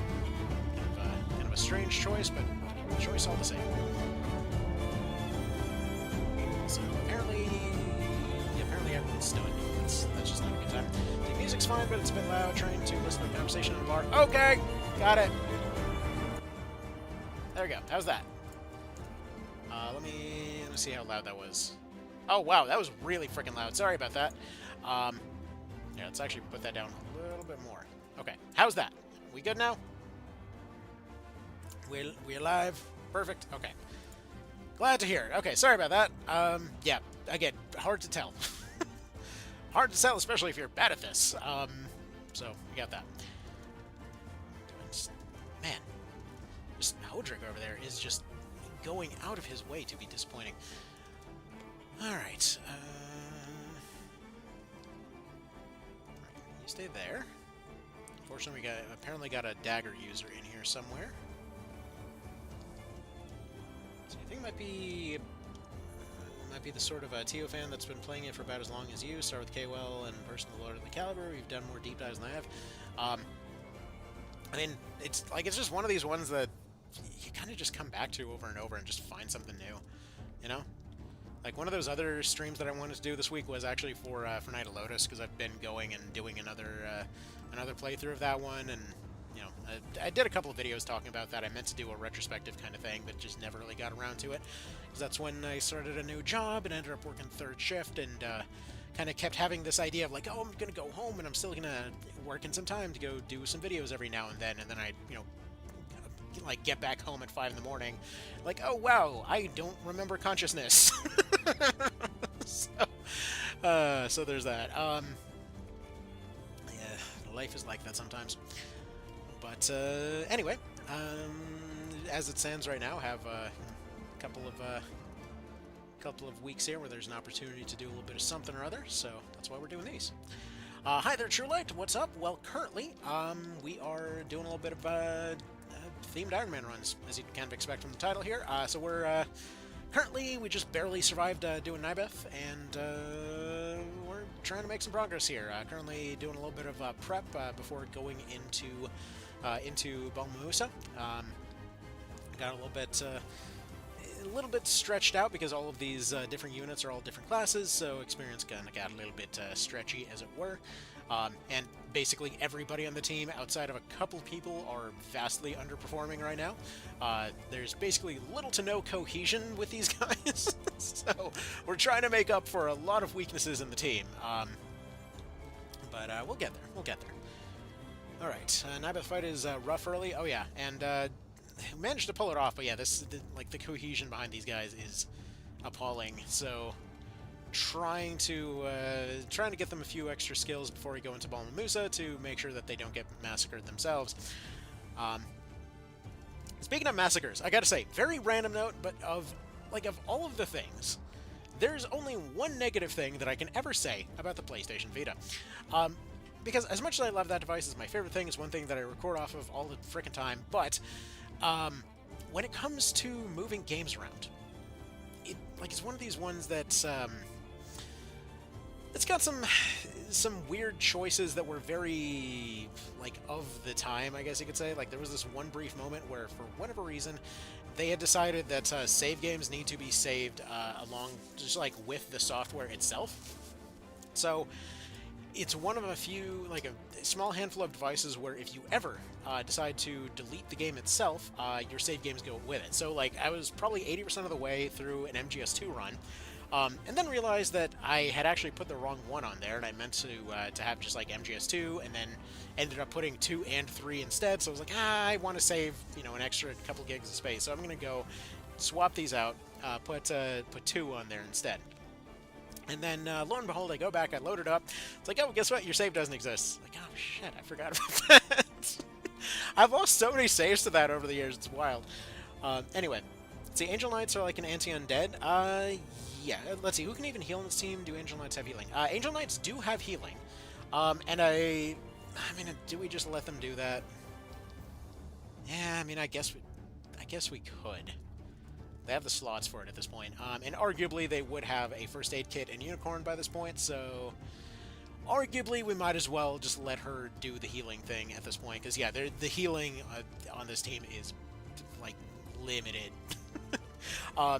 So I've got Draconics and healing over on Ecclese. I've got healing over on Joseph. He's the main healer of the team right now. Elaine technically will get some options there. We've got, let's say, Shell Bust, but that's only a personal heal. Let's go over to action abilities. Does he even have Time of Need yet? I don't think that's even on his list yet. Yeah, so, I mean, I guess Shell Bust, we'll just go ahead and allow it for the time being. But he does have offensive magic at least. He can't really heal, but he can dispel, I believe. So, let's actually go to the shop. Go ahead and readjust a few things. Go ahead and switch over to normal speed.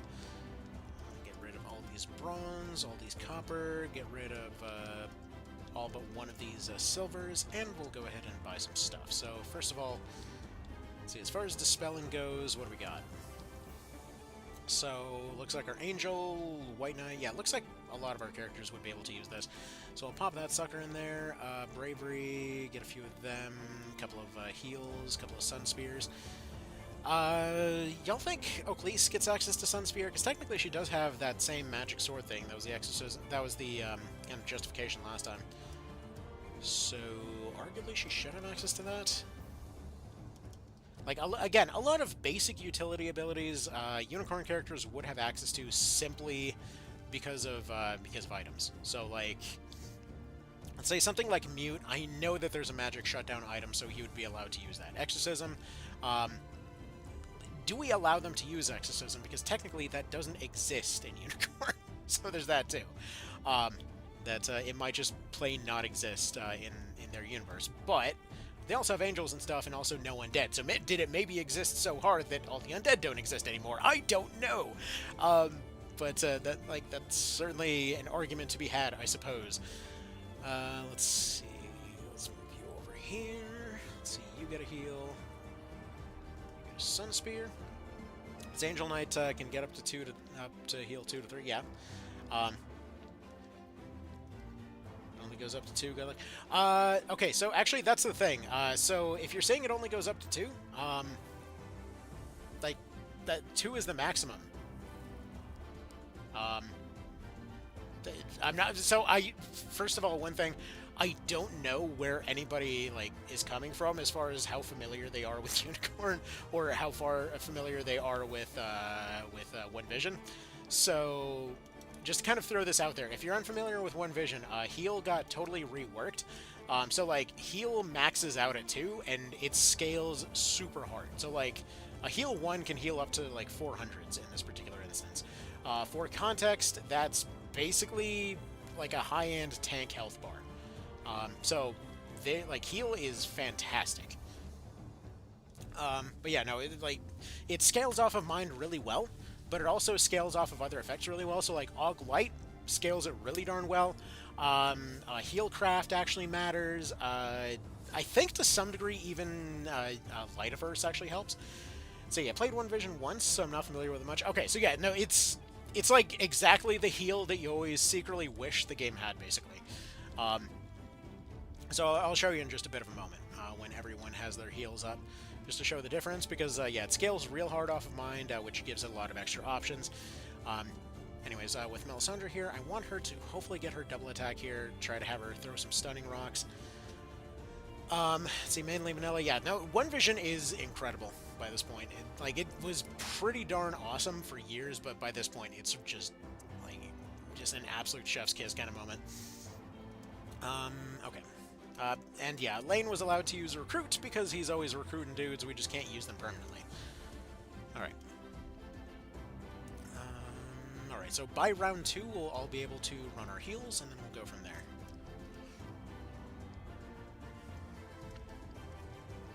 Alright. One Vision was fun. One Vision continues to be fun. Like, I swear, every time that I have breaks at work, like, I was just kind of disappearing to go play some more One Vision. Good times, good times. Prefer One Vision, even if I miss the card system reborn. Yeah, like, again, as much as the card system gets some shit every now and then, like, I really like the game flow of the card system. In many ways, it feels like bringing in a lot of the fun of a lot of, obviously card games and stuff like that, to kind of the classic Tactics Ogre experience. It just flows super well, but again, to each their own.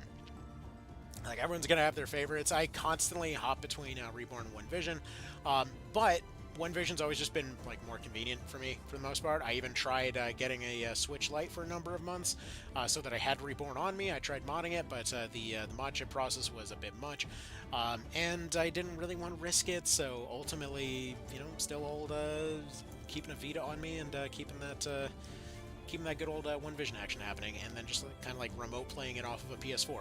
That is to say, Reborn getting remote played off of PS4. So there's that. Also, we're going to go ahead and practice recruiting over on Melly over here. Hi there, Melly. I know you're not going to join, but you know what? I just decided to practice my conversation skills on you, which will definitely help with money as well. See, people like to complain about everything new. See, Star Wars community. Oh yeah, it's so hard to tell whether there's anything actually wrong with the new stuff or not until months after the dust is settled. Because just the second anything comes out, I could just dogpile. Oh man, Star Wars is hilarious for that reason. But is how it is, I suppose. Actually, it's gotten to the point, like, I have a relative that's like just an extreme Star Wars fan. and it's to the point that they just don't. They're completely oblivious to any new Star Wars stuff whatsoever until like years after it ends up coming out and there's a consensus formed. They just don't even bother trying to keep up with any new stuff. But okay, so let's go ahead and explain this heal thing real quick. So, let's say right here, we got Othil. So in their particular situation, they're going to be like a heavy fighter sort, not particularly skilled as far as mind goes. Primarily, they're all about their agility. And in their particular case, their heal is going to be doing about 68. Depending on the units that it's hitting, it's going to be doing a little bit, more or less, what have you. But it's going to, to be a decent heal, not anything too crazy.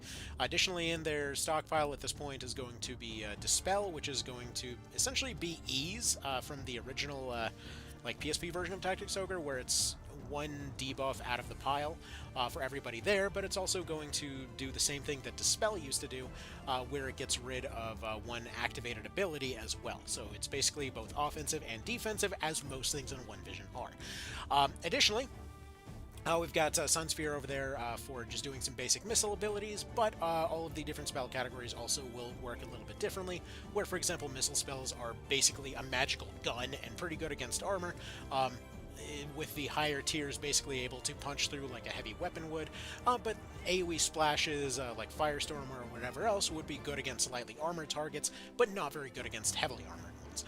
Anyways, going back to the heals though, anybody with higher mind, healcraft, better augments, that sort of thing will be doing significantly better. So we'll see that in a bit of a moment. Alright. Let's see. I remember people complaining about voice acting in Reborn and just laughed. Yeah, that is... Oof. I can't imagine anybody would complain about that.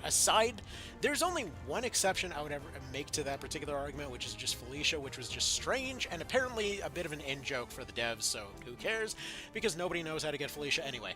But yeah, no, it always kind of surprised me when you saw anyone complain about that, because that is some of the best voice acting I've heard in a game, period. Let's see. Going through the comments, or people complained about TOPSB's changed the wording of the script. Like, yeah, just let people talk normally. Who cares? Why is that a problem?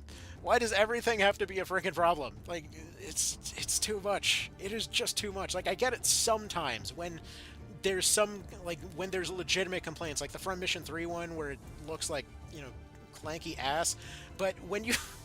But, like, Reborn, it just improved so many things and made the things so much more accessible across the board. It's not even funny.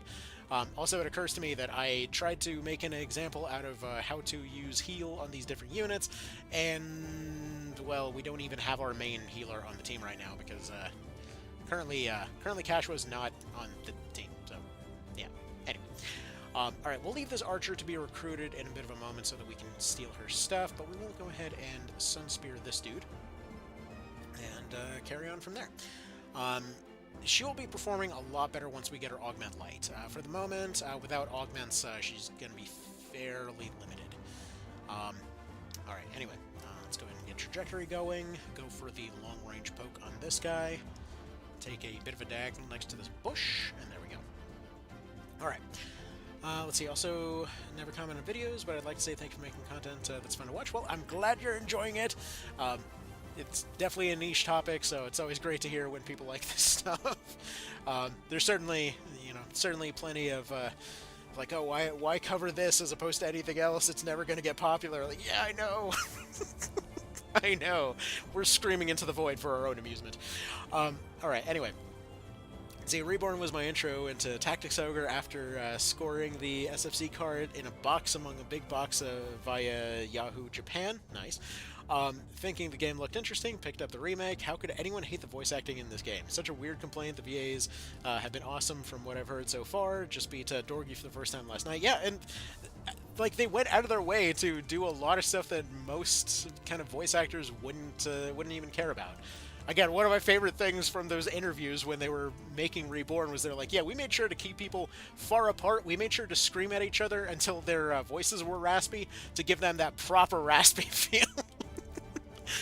Like, man, that's just... At some point, like, I don't know if it still counts as abuse when they're in on it, but... but in that case, it works, I suppose. See, voice acting eliminated the ability to rename Denim. Wait, what? You can still do that, actually. To rename them Enseki. I don't know why Enseki is I don't know what that's a reference to, but you can rename them. Just beat the game and you can rename them. Yeah, as soon as you beat the game, it shows up as a main menu option. You can just go in there and rename Denim at any time. And after you rename him, I think you have to play like 50 battles or something before the option resets. But yeah, that's why I have him named like Gingerbread Man and like the no experience challenge and stuff like that. See, I can see that being something when some hardcore nerd rage. Yeah, no, you can rename him. Alright, you currently can do nothing, so we're just gonna leave you right there. You are gonna go ahead and dispel. This is why this particular ability exists, to undo situations like this. Everyone's legs got broken by this guy rolling 10% 3 times in a row, but dang it, we can't hit a 70% to save our life. Let's see, don't you just have to beat the game to rename? Yeah, exactly. So you got a prompt about how I could rename Denim after beating the game. Yep, you gotta go to the main menu.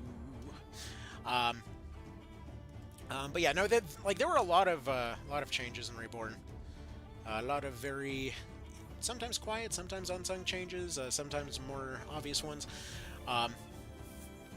See, one of those boring people who rolls with the default unless they're generics. Fair enough. I mean, oftentimes it's kind of nice, kind of comforting to stick with whatever generic names they came with. Though it is nice to be able to rename your monster units. This guy seriously just rolled another bind. Sir, do you not understand how 10% works? Because I think we need to have a talk about how math works. Anyway.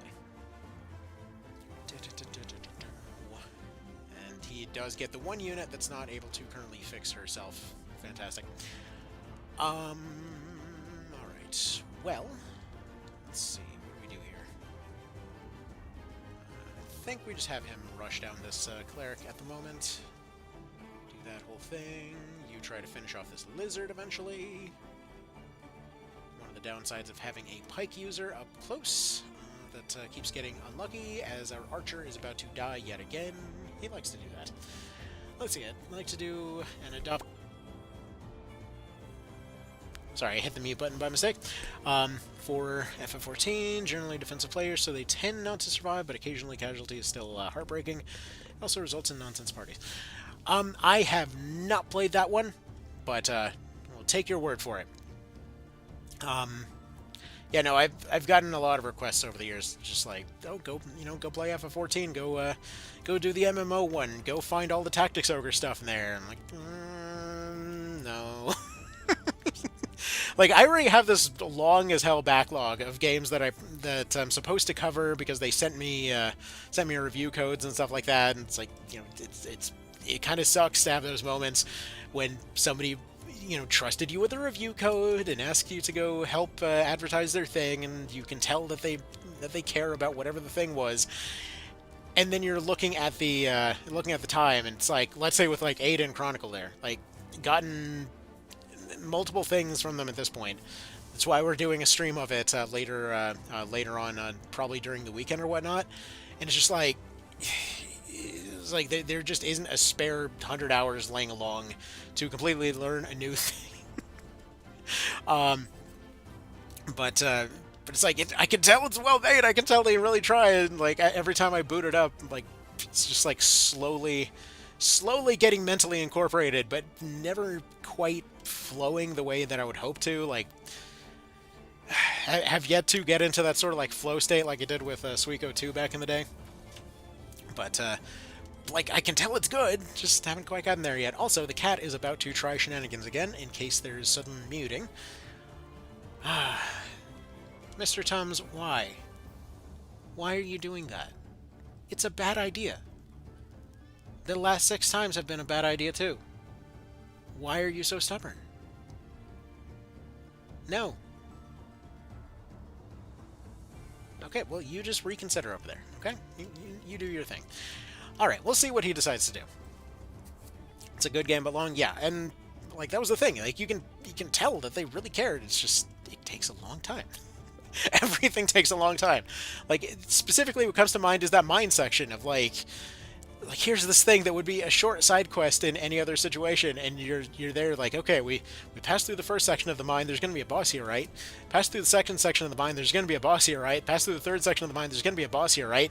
You're like 7 puzzle rooms into this whole thing, like, there's going to be a boss here, right? You keep on going, and then it's like an hour-long boss fight, and it's like, we just started. Just started. I appreciate it for, you know, kind of fleshing out the scale of the thing, but like, you know, this is several days into clearing one small subsection of an area. Anyway. I don't want to complain about it, because I genuinely love that game, but, like, it is so very long. Alright. Man. At some point, Chloe's legs will become unbroken, and that point will be right now, and then hopefully they won't be re-broken by the luckiest knife user in the world. So there we go. Come on. There we go. Everybody's legs are unbroken. Can y'all keep your frickin' limbs attached for 2 seconds? This ain't Fear and Hunger. Alright. Kill the lizard, please. Please do not get bound again. Thank you. Thank you for keeping your legs attached for 2 seconds. Stop attacking her. I need her to move.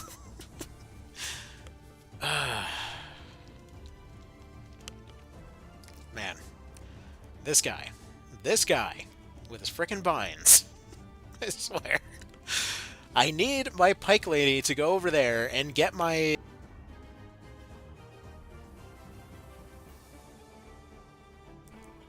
Okie dokie! And back.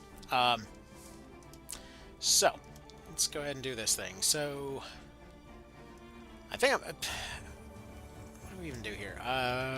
You can not dispel. Okay. So we got 2 actions on everybody. This dude is in way too good a shape right now to do anything. I'm not worried about Elaine getting upgraded as much as I really want this archer to get his better bow. So, and by the way, if you're wondering, wait, why not just give him the short bow and, you know, just move on? No, that's why. Alright.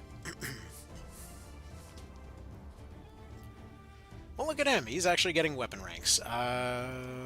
You rank 2 swords? Okay, fantastic. So Lex is, by some weird metric now, the most skilled unit in the party. Cool. So, let's go ahead and get those legs unbroken yet again. This is, like, you know, forget Fear and Hunger. This is basically playing out like Armored Core Last Raven right now. It's like every 2 seconds, like, oh, got my legs blown off again. It's like, dang it, why did I try to play a hover? Never play hover in Last Raven. Like, that could practically be its own challenge run. It's like, why on earth would you use the hover legs? It's like, you walk outside, somebody turns on the air conditioner, your freaking legs blow off.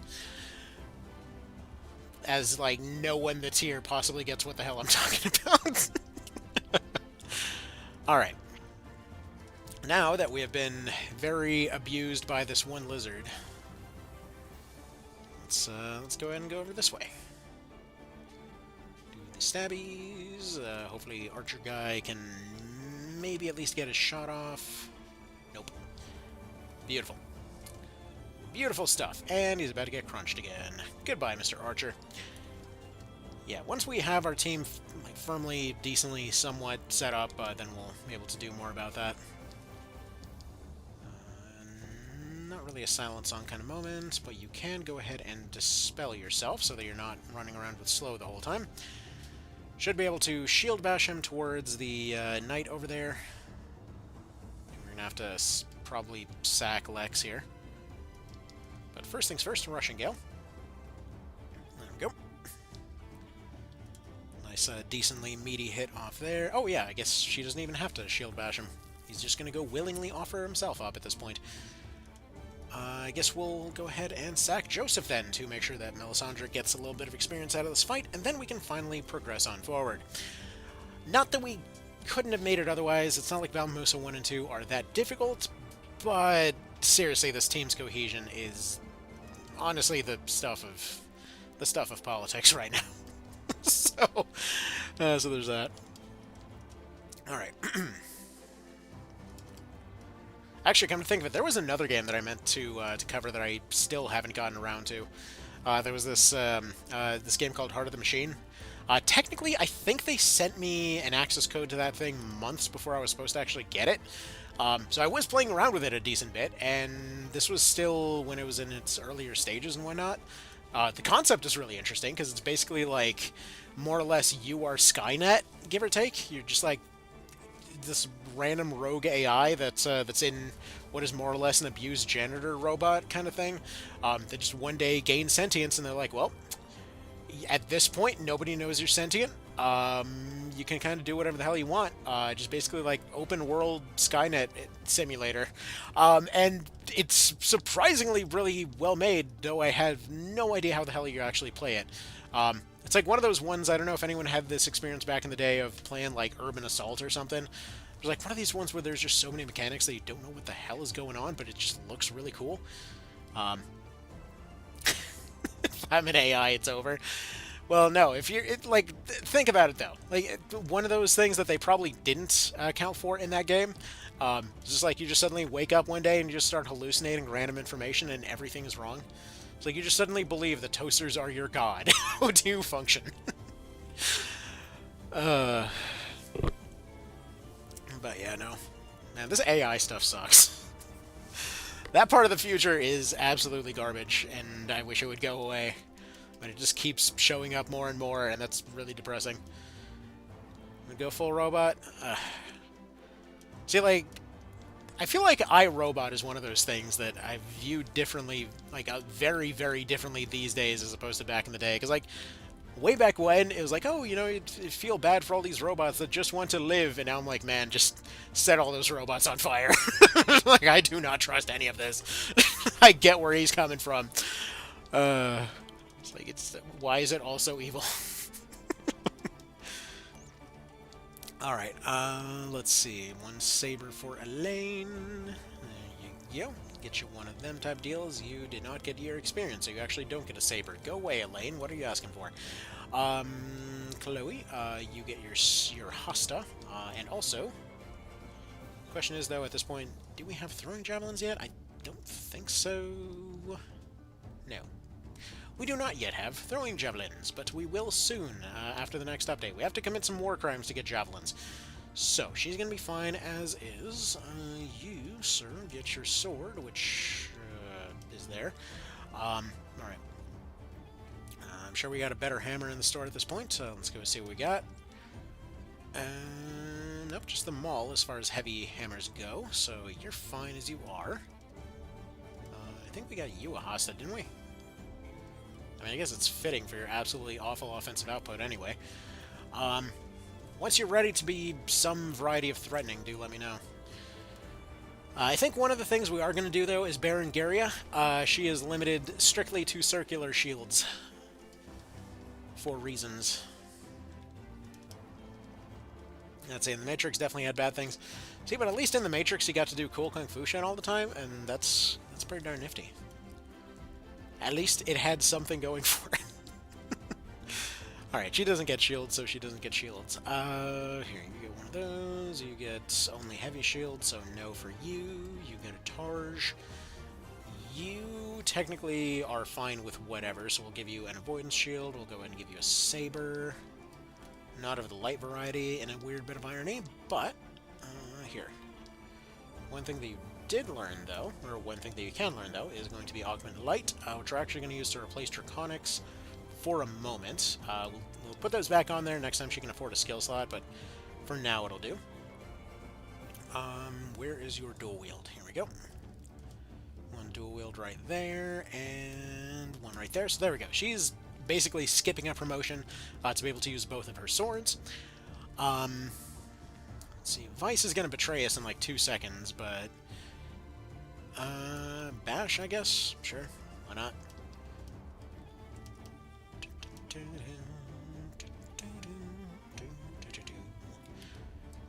Joseph, you get one of these. I feel like instills are really going to be the thing that we want to go for here. Wade, maybe. Counter hit, definitely.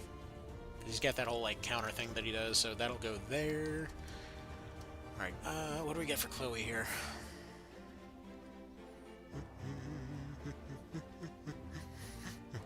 Do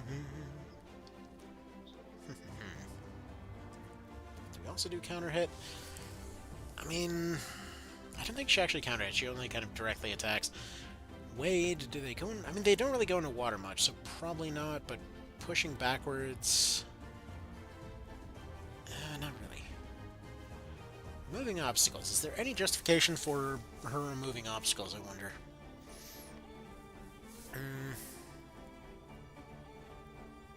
I guess Keen Call, arguably using the staggering effect of it, could be the same as that, so we'll call it good enough. And then we'll probably just kind of consider that a replacement to Trajectory for the moment, just to put on Mighty Strike to give her a little bit more hitting power. For Lex and his current lack of any amount of skills for some reason. Let's see. Rampart Aura, probably not. I think we'll put Stun Ward. You can get debuff immunities in that one. Let's see, one of those. One of those. Now, Phalanx. Creates a shield while using ethereal clones. I guess you could argue that his covering ability is kind of similar to Phalanx if we squint hard enough, so sure. It just switched music, didn't it?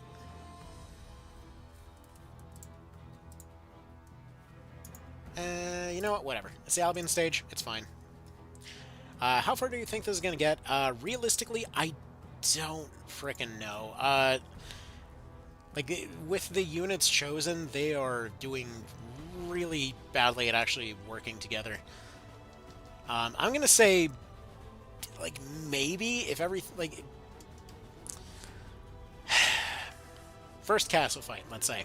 They're gonna, if something doesn't change wildly with this party, they're gonna make it to the first castle fight and then just get dunked on by getting surrounded by something. It's kind of initial prediction here. Let's put Slow Ward on you. All right, Hodrick, do you have deflection yet? No, that's probably another level or so, couple of levels. Okay, or Parry should be the one on him. Bash, I guess, is what we're going to put on him. That'll make more sense later. Berengaria needs something. Maybe Rampart, maybe Counter Hit. Counter Hit's kind of basic for now, but whatever. We're still, like, getting the basics in place for these guys. Let's see. Tremendous. I mean, this basically is a direct one-to-one, so he definitely gets to have that.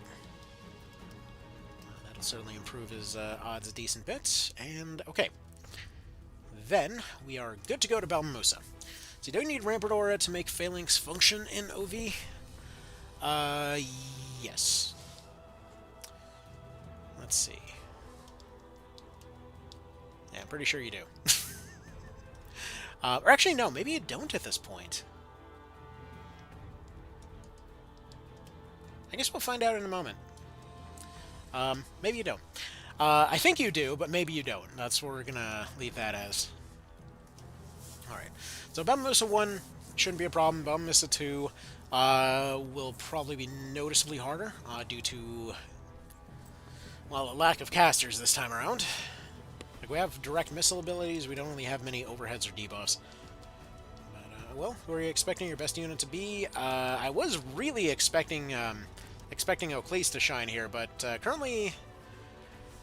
I mean, currently it's hard to say, because currently Lex is doing surprisingly well.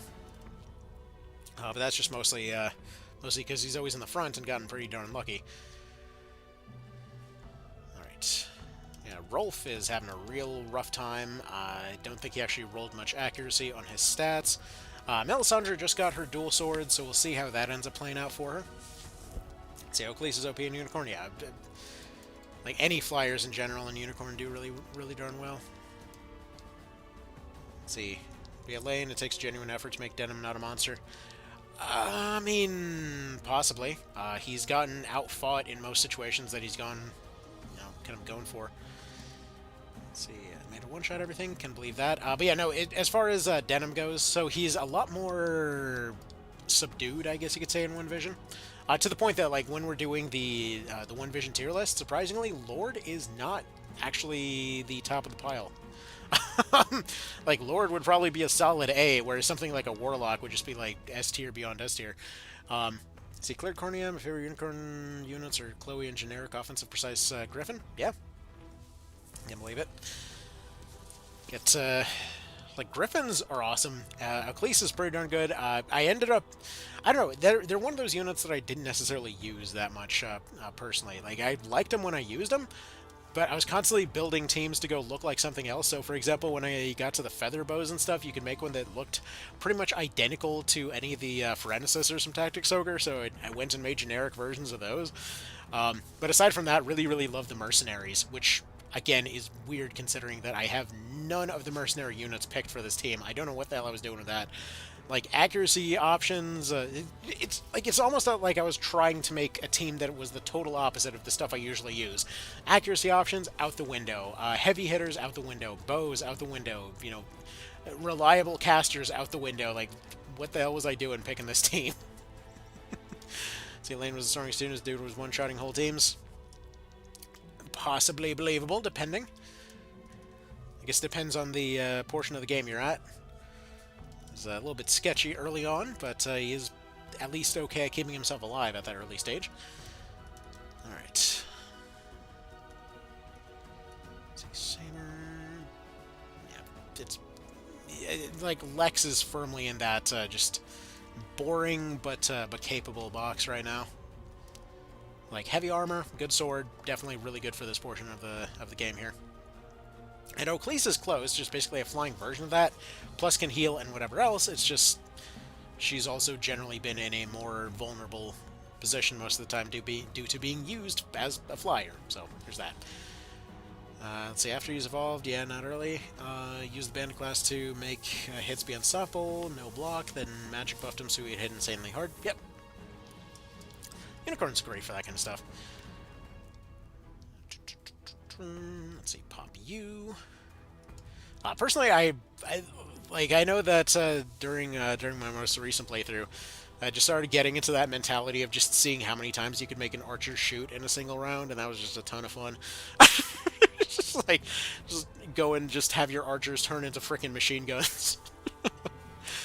Like, you can make anything OP in Unicorn. That's, again, part of the fun. But, well, ooh, what's this?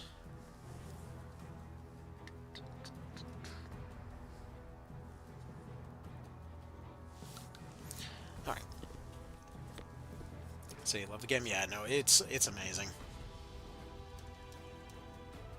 Like, genuinely one of the best SRPGs to come out ever. Like, pretty much whatever you want to build, you can build. It's basically the same reason that I love One Vision, which is why they were sort of picked as the first one. Okay, so now that we're finally in some proper flanking position here, we can actually start doing some damage. This is why it's going to be a little bit rough for the second section here. We might end up losing some people in that section. I don't know for sure, but we'll see. Anyway, get some squash stagger going, get a little bit of spear action going.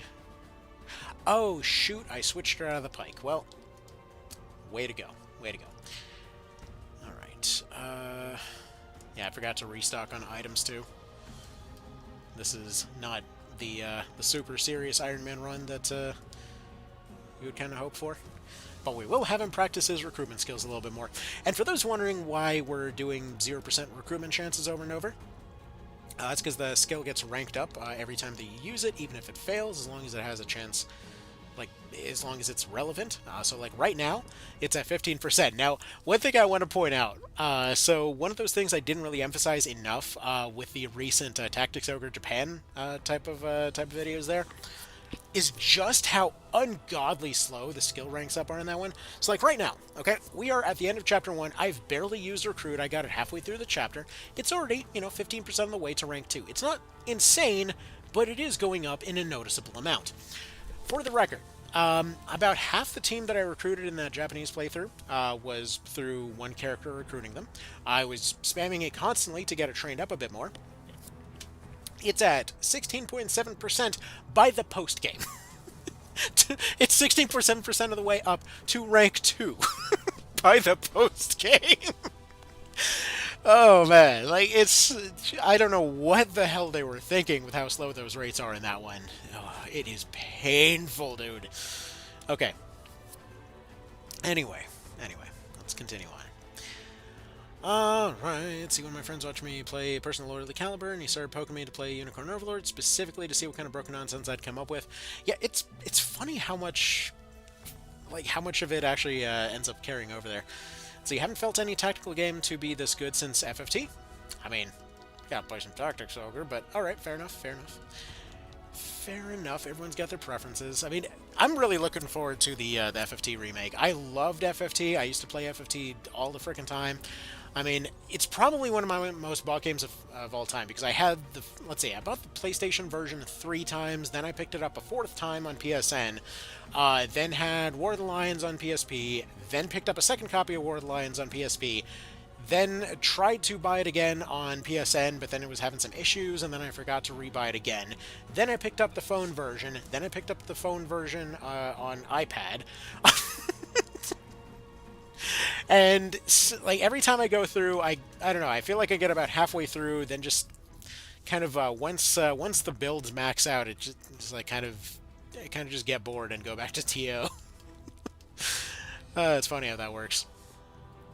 Like I just get to the point that my goals are achieved for those characters, and like, well, okay, you know, this knight has a crossbow, they break everything pretty reasonably reliably, and I guess I'm just gonna forget to go finish this playthrough. But, you know, everyone's got their favorites. But, alright. Let's see. Let's pop you real quick. That did not help with accuracy whatsoever, actually. Well. Let's see. Gave him Magic Sword to Joseph so that he wouldn't fall off and that he wouldn't disappoint. He's not capable of disappointing. He's just too good for that. Let's see. Unfortunately, whenever I play FT nowadays, I keep wanting to go back to TO. Yeah, same here. Let's see. Beat Reborn, used 4 fencers, a warrior, and a princess. That'll do it. See, too bad because I love FFT. Same here, and I really can't wait to see what they do with the remake of FFT, because like it or hate it, when it comes to Reborn, they really learned lessons of PSP. I mean, like that's the thing. It really kind of pulled forward the types of stuff that they meant to do in the first place and just never properly achieved. And unfortunately, a lot of people's opinions of that original PSP version were, for lack of a better term, kind of illusions of just like stuff that they thought was happening but wasn't. That's why I made so many of those videos that were just like, here's a bunch of stuff that you think you remember that didn't actually exist. But like let's say with like Reborn there, like whenever, for example, let's say you have stuff like Intimidate actually getting a chance to be used, or you know, like Recruit kind of achieving a reasonable percentage early on, but not necessarily becoming super overpowered, that kind of stuff.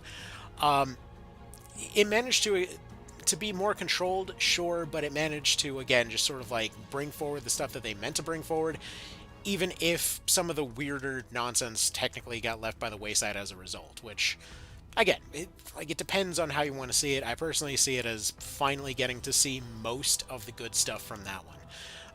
Because unfortunately, it's a official release before, like the PSP version before most of the stuff that it felt like you could do, you really couldn't. And a lot of times it tended to have that same mentality that you would just like go back, imagining all this stuff, remembering all of this stuff, and then as soon as you tried it again, it's like, oh, I'm just remembering this completely wrong.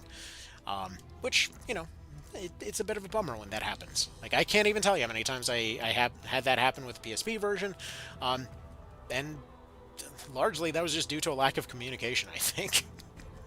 Like, it really did not explain a lot of its mechanics, and hell, we didn't even learn a lot of those mechanics until stuff like when Vision ended up coming around and somebody was rooting around in the code and was like, hey, this was a mechanic the whole time. Like, did you know the charm spells were using line of sight the whole time because you were flirting with your eyes? Like, great, that would have been really cool to know, because it just felt like it was just not working at random. Like, did you know that I know that this, that, or the other debuff had this, that, or the other different effect. Like, no, I didn't know because it never said anything. But yeah, and again, the old classic of like, did you know that guaranteed hit effects guarantee debuffs? Because again, I had never heard that mentioned. Like, I suspected it, but I never heard it mentioned or confirmed until we were doing those streams a while ago for One Vision, and they added that insta kill effect to cursed weapons. All right. See, but yeah, let's see. That's why I loved Reborn. Skills are not Asta level. Oh yeah, and again, the reason that I brought it up, it used to be worse in the Japanese version.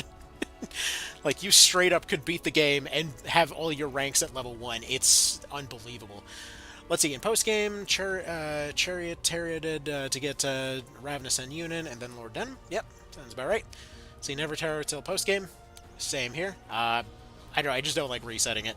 Although, technically, I think we're talking about the Chariot... whatever. Let's see, one of my favorite runs in Tor was Pure Mage Denim. It's different and harder than physical mixed Denim, but it was really, really fun. Yeah, he makes for a fun wizard. Let's see. It felt like Magical Denim was easy to pull off once you get Lord and becomes OP. Oh yeah, I mean, a Time Lord is one hell of a fun build. For anyone that didn't see that video, like, one of those ones that I was rocking for a decently long time was a version of Denim in which it was basically like Staff in one hand, Dragon's Fang in the other, Paradigm Shift, Res 2, Conserve MP, Conserve RT, Extend, Mother's Mercy, occasionally switching out Extend for Phalanx. So they were just like this immortal speedster that was basically resurrecting people at full health for instant turns, resetting turns. Like, it just felt like they were the master of time and space, which feels really cool. I gotta say, I thought it was just a really fun way to play. Okay, I need you to go attack somebody for experience so that you at least do something. There we go. Do that. I think Chloe's lawful. Yeah, that's why that's working. Lawful characters are good for not counter-attacking your own dudes.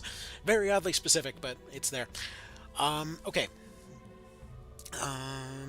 Let's see. Built Lord Denim with Thunder Katana and Dragon Fang. Meditate, Fearful Impact, Double Attack. There we go. Fun little edgy build there. Let's see. One of my friends made a Denim into a one-shot monster. I was hitting for like 1.5k per spell. Yep. Definitely can get some serious spam going with that one. So you made Denim physical hit for 3k.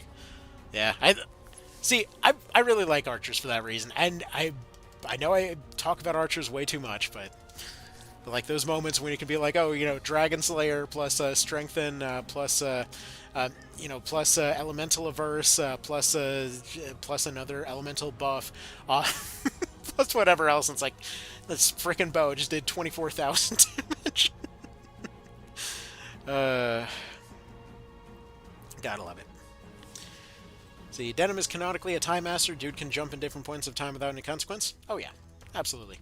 And yeah, if you love Aircel, if you haven't played One Vision in a while, Aircel does have her own class at this point that basically is like her living Batman legend kind of situation. What was it? The Harbinger slash Furia, where she basically is like an archer with lightning powers. It's pretty cool. She's like part Dragoon, part lightning wizard, part archer. It's fun. It's a fun little goober of a class. Alright. Let's see. She's the reason farm so hard. Gotta break your back to go impress the wife, huh? Let's see. So one-shot generals with her. Yep. Same here. Same here. Like, well, in that particular case, because you gotta use the trio, was using Vice. So, like, Vice plus Tremendous plus Double Shot plus Fear Breach. Like, well, they refuse to give them privileges that the other leaders get at this point. So, suddenly 4,000 type of shot over here coming out on Mr. Barbas from this invisible friggin' archer over here. Didn't even fear. I mean, I can believe it if you charm hard enough. Like, I will point out the whole, like, one-shotting with archers thing. That was before using charms, because I was deliberately in that box of deliberately in that box of refusing to use charms because it's like technically cheating in my book. Because you're going and manipulating stats. I don't know. I've always been in that box of just like it feels like as soon as you start adding additional stats to stuff, it's suddenly wrong or something. I think part of that was just I don't know. I'm gonna blame Catholic school again for that one. Like everything is wrong forever. How dare you get any advantages whatsoever? I think it also probably is part of the reason that I always used to think that in Armored Core you would get a bad ending if you used Human Plus or something. But, like, was always kind of an accidental, pretentious purist in those particular directions. Yeah, range attack was over 3,000. Yeah, that'll do it. But yeah, no, a few Dex Charms in and you're absolutely rolling in it. And in fact, actually, that also applies to the monster units. Like they get dunked on so much because you see people go in and like, oh no, my monsters are so weak, but look, my wizards. Like I fed my wizard 10,000 int charms, and they're one-shotting things. And this shitty Cyclops over here, like it can't do nearly as much. Have you put anything into them? No, but that can't possibly be the reason. So you get these cases where like they've completely ignored a monster unit the entire time, refused to give them any advantages or accessories or whatever else. Like, why aren't they keeping up? I haven't given them anything. Why are they starving? Like they don't need food. But yeah, one of my, I think probably to this day, my favorite unit in that game was just like, I did Palace of the Dead a couple of times, I gave every single one of those charms to a cockatrice, and the thing is just straight up unstoppable. Like every map that I ever just want to go automatic mode on for that particular save file, I just send in the chicken and they eat everything, and that's the end of that. Just like go in stone breath absolutely everything on the map, and then just everybody else finishes it off. Because once they get their mind up a few points, it's enough to just insta-petrify anything. So either way, gotta love that, you know? I love that for that chicken. It has nothing to do with the fact that I absolutely freaking love chickens in real life. A bit of a bird fan, you know? Alright. Let's see. Do you get your tremendous yet? No, you got your trajectory, which is part way there, letter-wise to tremendous, but not quite there yet. Alright. Pew. Alright. And you probably... Oh yeah, you can punch them. Fantastic. Not very well, but you tried. A little bit, maybe, somewhat. Alright. You just hit Ravenous, so we can get a bit more experience rolling. It's definitely worth it here, because around this point is when we will start needing more stuff. She takes a hammer to the face, and that's the end of that. Coffee is a chicken, not a potato. Well, how do you know? But no, that's why I have that little bird in there. Funnily enough, that little emblem, that little weird-looking bird, that's actually been around since I was a little kid. So I used to go to this opera house growing up, right? And at one point, they were trying to explain heraldry to us, and they're like, you know, people would pick an animal to represent them, and they would, you know, they would basically put that on a shield, and so we need you to come up with one of those for this class. And so, at the time, I was playing a hell of a lot of Armored Core 2, right? And so, so I had this thing where, I assume Elaine probably wouldn't be down for genocide. He prefers to handle his needless killings personally. Anyway, as I forget how talking works, but like, but I figured I saw this. I had a parakeet at the time, well, a couple of parakeets, and so I took these parakeets and had looked at them from the side one day and just saw that they basically were just sort of like this little trash can shape if you look at them. And so what I did was I just made this like little shield with this parakeet sitting on top of it, right? And so, okay, that was all well and good, but then I went and remade it in Armored Core 2. And basically it was just my two little parakeets sitting on a stick with a shield in the background. And I was like, this is going to be my emblem forever, you know, forever going forward. Until eventually that parakeet ended up being switched out for a lovebird at some point, because I ended up having those for a while. But they had the same general kind of conure shape, and yeah, like that was kind of about that. Eventually, it just became this little birdie that just kind of sits there, and they're kind of waving hello with their little wing, and I just thought it was cute. I liked it. But Just kind of always had a bird pet for the longest time. So that's the story behind the cocoa bird, as my daughter calls it. Because then eventually they got put on a coffee cup. All right. Let's see. What am I missing on responses here? So monster units are the true cheat. 11 Griffin plus Beastmaster buff is an easy way to clear the shrines. Oh yeah, absolutely. Like they destroy things. In fact, actually, it's very similar in One Vision here, where if used correctly, monster units absolutely kick ass. Like a Pokemon run of this game is in the cards at some point. Like not yet, but we'll get there. Yeah, no, it is. So whenever I would have coffee, so the kids would say, you know, hey, that looks like hot cocoa, and so whenever I had my coffee cup, like I have a little mouse pad with my with that logo on there. Funnily enough, I was actually not even intending to do that, but at some point when I was running an Amazon shop forever ago, I was testing out a printer, and there was this kind of broken, slightly damaged mouse pad where you would stick a picture inside of the thing. It ended up coming through. I had tested a printer earlier that day, and that was just the first picture that ended up coming up.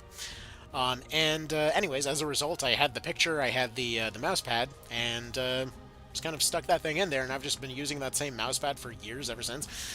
Things cracked to bits, but hey, whatever, it still works for a mouse. But like my daughter was watching me fix a Vita one day. It was like, hey, look, it's Cocoa Bird. Like, what do you mean? It's like, well, they're on a cup of hot cocoa. I'm like, oh, fair enough. I guess their name is Cocoa Bird now. so that is how that goes. Okay. So, Bummusa 2, I think will be fine. Hopefully. We have Oclese taking the place of Canopus here, so we're not completely out of our depth here. Still get some ranged options, still get some flank options here. The downside is almost everybody is just directly one-tile melee in this team. But at least we get to deploy everybody, so that's nice. Like, one of those quiet moments I always really appreciated about this section of the game in particular is how they give you that one extra deploy slot when you're going back. Because oftentimes, like, especially on challenge runs, you may potentially end up losing somebody, but you also probably had some people in reserve. And that one extra slot just kind of gives you that feeling of deploying everybody for this fight. It's not much, it's just a little quiet thing, but I appreciate that. Alright. Anywho, here, let's go ahead and pop this guy. This archer is not great, but hopefully in time he will improve. Certainly suffering a little bit right now. Does anybody remember if there are poison or stunning arrows? There are stunning arrows. Okay, so I actually know. I know for a fact there are stunning arrows in Unicorn Overlord, so we will have that option. Actually, why am I asking about poison arrows? Those don't exist. Silencing arrows, that's what I should be asking about. Does anybody know what the deal is with silencing arrows? Because I don't think we get those. But dedicating a slot to get Art of War and Benumb would be probably very good. Because that Stunning Bow, I do remember using that a decent bit. Even if that is technically a bit of a later game addition. Alright. Anyway. So far so good, though. I feel like we're not really getting dunked that hard this time around. Oh, and we're actually starting to get some decent rolls. Okay, good. We're getting somewhere. Don't really appreciate that, but oh well. Like, if we get a single recruit off, this is basically a done deal. Right. Thanks, odds. That's how those work. Unify had ice. True. True. Yeah, actually, funnily enough, that's probably one of the very few cases where a unit was so good that I actually benched them. Oh, man. That lady kind of slaps. I don't know if anybody else is kind of in that bizarre mental headspace of just like, as soon as something gets too good, I'm like, nope, this isn't fair, this isn't right, I don't want to just coast through this, I want to learn some stuff, and then you end up putting it aside, and you kind of feel stupid later, because then you hear people going and raving about something that's amazing, and it's like, nope, refuse to use it out of pure stubbornness. Infi was broken? Dang right. Alright, there's some squash out there. They like to play squash. Herna lane soloed? Yes. I almost had them as the kind of like power couple for the first playthrough, but Chloe there, both visually and the way they spoke, remind me too much of my wife there. So like, yeah, that feels like that has to be the first choice.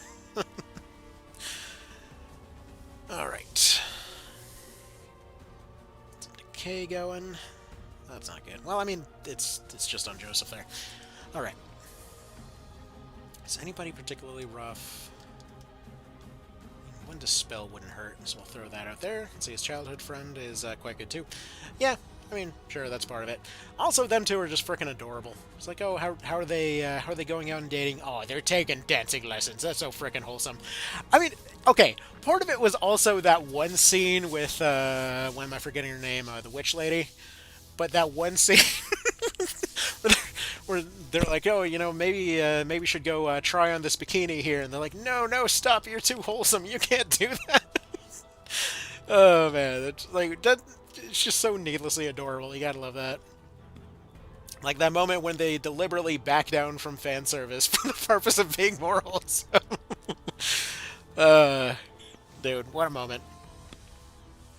Like, just seriously, so many moments of just solid, like, human writing. That's one of those other things about it. Like, they stepped away from a lot of the more tropey stuff, a lot of the more kind of Fire Emblem-y kind of stuff for the purpose of just, like, having some genuine, solid human moments in there. I think that was one of those other things that really just made it stand out. Like, that whole, what's their faces? The short-haired lady and Night Guy. Like their whole kind of on-again, off-again, awkward sort of half hostile relationship there, like really solidly written. They're properly a bickering couple. Like you would definitely see that after a bit of a while.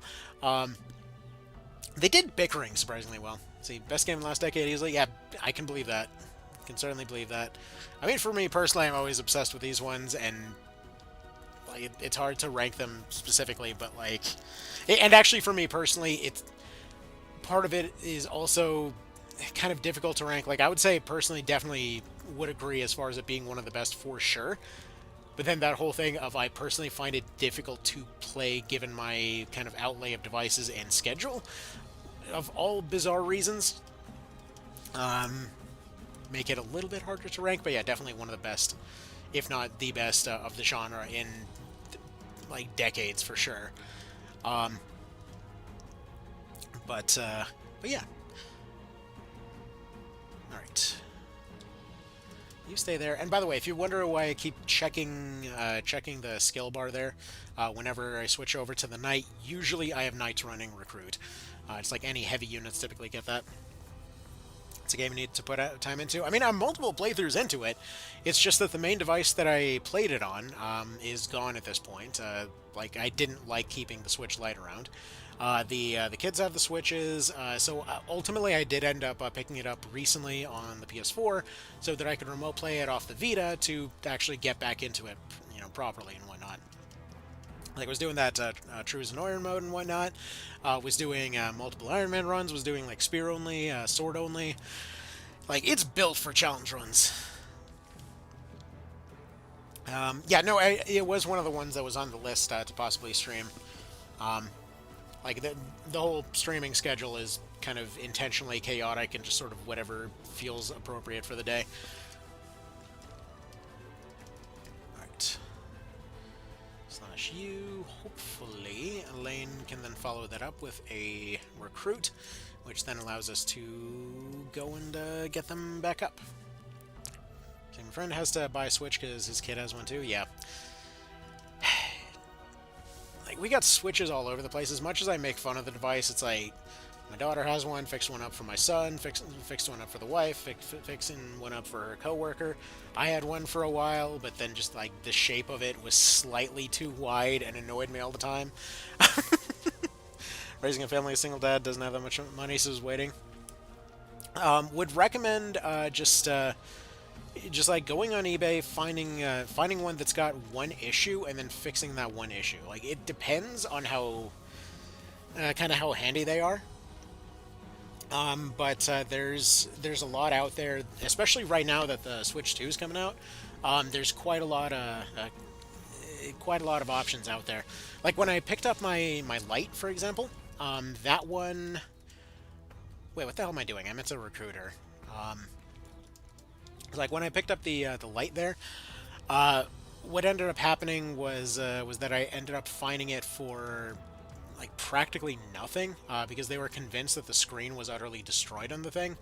That's actually probably the easiest way to get a hold of a cheap Switch. Is like go for a light because parents regularly will buy those for kids. Then their kids want the bigger ones, and so they end up selling their lights. And oftentimes those kids will have done cosmetic damage to it, which convince people that they're worthless. And so like let's say if somebody puts a screen protector on there and they forget they put a screen protector on and it gets a crack, which again, give it to kids, it 100% will. What music did it just switch to? Huh. Let's switch it to this. Nope, nope. Go away. Go away, Grammarly ad of somebody pretending that they're in school. I don't believe you for a freaking second. Um. Anyway, there we go. Go ahead and get that music back on there. But, like, let's say in that particular case, I ended up getting it for about 30 bucks because the person was convinced that it had like irreparable cosmetic damage, that it had its screen destroyed, and in reality, it was just a screen protector that had to be peeled off and replaced, and that was like 5 bucks. So, you know, there's a lot of those out there. And additionally, even if it's something that does need a screen replacement, there's actually some good replacement screens that are supposedly entering the market pretty soonish for about 20-30 bucks that are supposed to have like video out and whatever else on there. So there might be additional options entering that particular field. So it's kind of something to bear in mind. Okay, so we're actually looking pretty good here. Alright. Looking decent, looking decent. So you can start bullying this one over here. Hopefully we can get that knight on our side. We're finally seeing triple digits. About time. Alright. Let's see, 30 bucks is cheap? Yeah. And, like, especially if you can find one of those ones that's just actually, like, basic cosmetic stuff. Like, a lot of times there will be ones where they will, let's say, have a toddler that shoot off the thumb caps, and you can just replace the thumb caps. Not, not the most perfect back to 100% fix in the world, but still is decent. But yeah, specifically just look for those broken screens there. Like even our friend who I'll do replacement, who I'll do repairs for if they ever ask, like came up to me and like, you know, we need the screen replaced. I need to get an estimate on this. And so I look at the thing for 2 seconds. I'm like, don't worry, I got you. I can get this done in about 3 seconds and for free if you don't mind. So it gives me a confused look, and I go and I pull up the screen protector and hand it back. Like, there you go. I'm just magic like that. But yeah, no. Just yeah. It's always the little stuff. Like I think I already shared the story a few times now, but like my current Vita, they were convinced that, like, they were completely convinced that it was just thoroughly dead, that there was no bringing it back. It came in a little baggie marked junk, and sure enough, it just needed the power button held down for 5 seconds. Like, it's just one of those things, you know. But, like, Vitas are definitely the, I would say probably the king of just, like, here's the easiest fix in the world. Like, you get pawn stores all the time that don't want, for example, to go buy one of the cords in order to actually go charge the things. They're convinced that because it doesn't show a power symbol that it's just completely dead, and that's it. Like, that's all it takes. You know, you just get the thing. You plug it in, you leave it for a couple of hours just to bring it back from the dead because nobody's charged it in years, potentially. And then suddenly it's right back. And they've had some of the most consistently reliable batteries, you know, in who knows how long. In over a dozen Vitas that have gone and fixed, I've only ever actually needed to replace the battery once, and it wasn't because the battery went bad, it's because the thing was pulled out of a frickin' river, so, you know, a little bit of a problem there. It's power of being dad, how to fix stuff. I mean, yeah, I guess you definitely gotta learn. I mean, I didn't do much of any mechanical work until I became a dad, and suddenly you go to the mechanic and it's like, hey, this will be $500 to fix your water pump. Like, yeah, AutoZone says 80. I'll be right back. so, um, so yeah, warriors can use spears in one vision. Oh yeah, no, warriors are the absolute weapon masters that they always were meant to be in one vision. So they get access to basically everything except for instruments and guns. So yeah, a lot of things can use a lot of different things. Just like we got our Angel Knight over there that can also use, let's say, spears and I believe possibly axes, hammers, a few other things. But a lot of classes get a lot more options.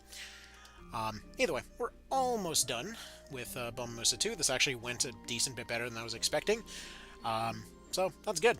Finally, this team might be getting somewhere. Though that being said, let's go ahead and Shield Bash you to try to set up a recruit. Nope, you're still not feeling it. Okay, well, might as well just wrap it up then, I suppose. I feel like Joseph Ajagan. I don't know. Currently, they're feeling a bit like a Rad from FFT, I suppose. They definitely need to achieve their goal right now, or achieve their titles still. Like they're one of the few people on the team that's able to heal right now, but they're still working their way up there. So you've only ever played Reborn and a little bit of the SNES game. Well, yeah, One Vision is quite the different experience. Then, like it's a very very different game. But it does a good job of giving you a lot of the features that you kind of always wanted in a lot of these games too. But manages to do so in a very interesting way. Like, that's really the thing with One Vision, is it's a lot better designed than, well, you'd ever expect from a mod, frankly. So, like, for example, probably one of the most obvious ones. Like, let's say we take a look at the healing, right? And standard Tactics Ogre, they've gone back and forth over giving various types of just basic heals to all of your different knight variants as a sort of reference to, like, okay, they're frontline soldiers, they're doing some basic first aid kind of stuff, you know, and it's a convenient little shorthand for it, sure, but instead what we have in One Vision is that every single variant of your frontliners will have different versions of all of this different stuff. So, for example, like, let's say the knight will get the Aegis ability, so they can, let's say, give a regeneration plus fortify to somebody, because they're basically just commanding them to, well, get up back on their feet and get going. They're like a frontline commander type of archetype. Whereas, let's say, somebody like a paladin would be closer to your classic Tactics Ogre unit, having access to a basic heal, whereas the White Knights would heal, rather than using a basic heal, their speed up ability, which has been renamed to Time of Need, will not only speed up the unit, but will also heal them depending on how much TP is used. Whereas, let's say somebody like your Angel Knights, being a bit more divine there, would again gain a basic healing ability, whereas, let's say, your Sword Masters, which originally had one of the more interesting heal abilities, do properly actually scale to some degree at this point, so it's actually useful to use. Whereas, let's say, somebody like a Fusilier would be able to throw a small heal plus a debuff removal to somebody nearby. Or let's say somebody like, who was it? Was it Vice that got the new... don't want to get misquoted on that one, actually. Long story short, every unit that previously just was like, you get access to heal, instead has some different interesting variation of a heal instead. So ultimately, they end up healing more, but they do it in a more interesting way, you know? In Unicorn Overlord, at least not here. Wait, what? Oh yeah, no, currently he's still working on it. He'll get there at some point. But yeah, currently this is not a standard One Vision playthrough. I basically just used a cheat to turn people into whatever classes they'd like, because one of those One Vision features is that the game doesn't crash if you give people unique classes. And so yeah, basically we're just kind of doing it with a bunch of stuff that you wouldn't normally have, like Paladins and Knight Commanders and Angel Knights, back in Chapter 1. So there's that. And also, surprisingly, I'm actually running out of time here pretty soon. But we have successfully achieved war crimes, so there's that. And surprisingly, I've made it to Chapter 2. This utterly incohesive team has actually made it somewhere. And yeah, normally you would not have these visual glitches, but you can thank the fact that they don't update frickin' PPS's PP for Steam Deck for some reason. Okay. Now, Elaine, I think he can finally afford Shell Bust, can't he? He already has Shell Bust. So, put that over here. Joseph, what do we got for you? No, we didn't go Lawful. We went Chaos. Do we do... No, we don't think we do Bash. I think we just do Augment Light on him, because he wants to do some healing, so... We'll do that. Let's see. Anybody else got a ton of points? Not really. Oh well, aerosol time. Let's see if we get stomped here. Also, see if we got any equipment upgrades for anybody. Now, we don't have any extra sabers laying around. Don't have, well, you can go Kite Shield, I suppose. Yeah, you're fine running full heavy armor for now, I think. Does anybody have any particular weaknesses? Because, I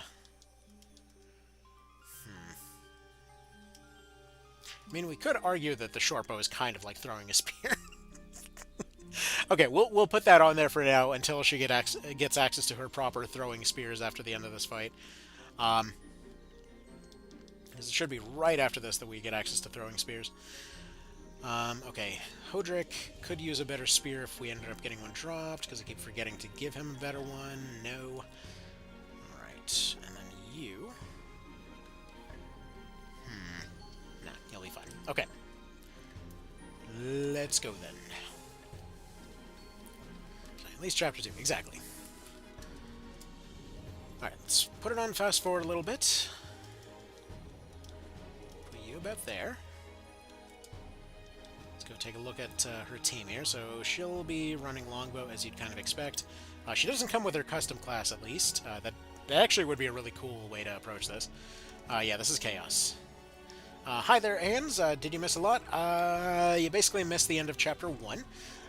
And we're getting pretty close to the end of the stream for today. We'll be doing more stuff, later, but just not quite at the second. I'm speeding it up a little bit so that hopefully we can maybe get through a couple of fights in the limited time left. But yeah, so far, this team has been extremely uncohesive with each other, so it's looking more and more like they maybe won't necessarily make it that far, and that's basically turned out to be 100% my fault due to the specific mascots that were picked here. But we'll see what we can do. We'll see how they perform here. Because Chapter 2 does see a little bit of a difficulty spike, to some degree. So we'll see how that ends up looking. Anyway, so, just to show this from earlier, remember how earlier I was talking about how Mind made a huge difference as far as healing went, and how the basic healers were doing about 60? Well, she's already up to 86, and she's not even augmenting. So like augments and heal crafts and whatever else, they all put their finger on the scale very, very strongly in One Vision. Right. Dual wield going over there, get a little bit of archer action over here.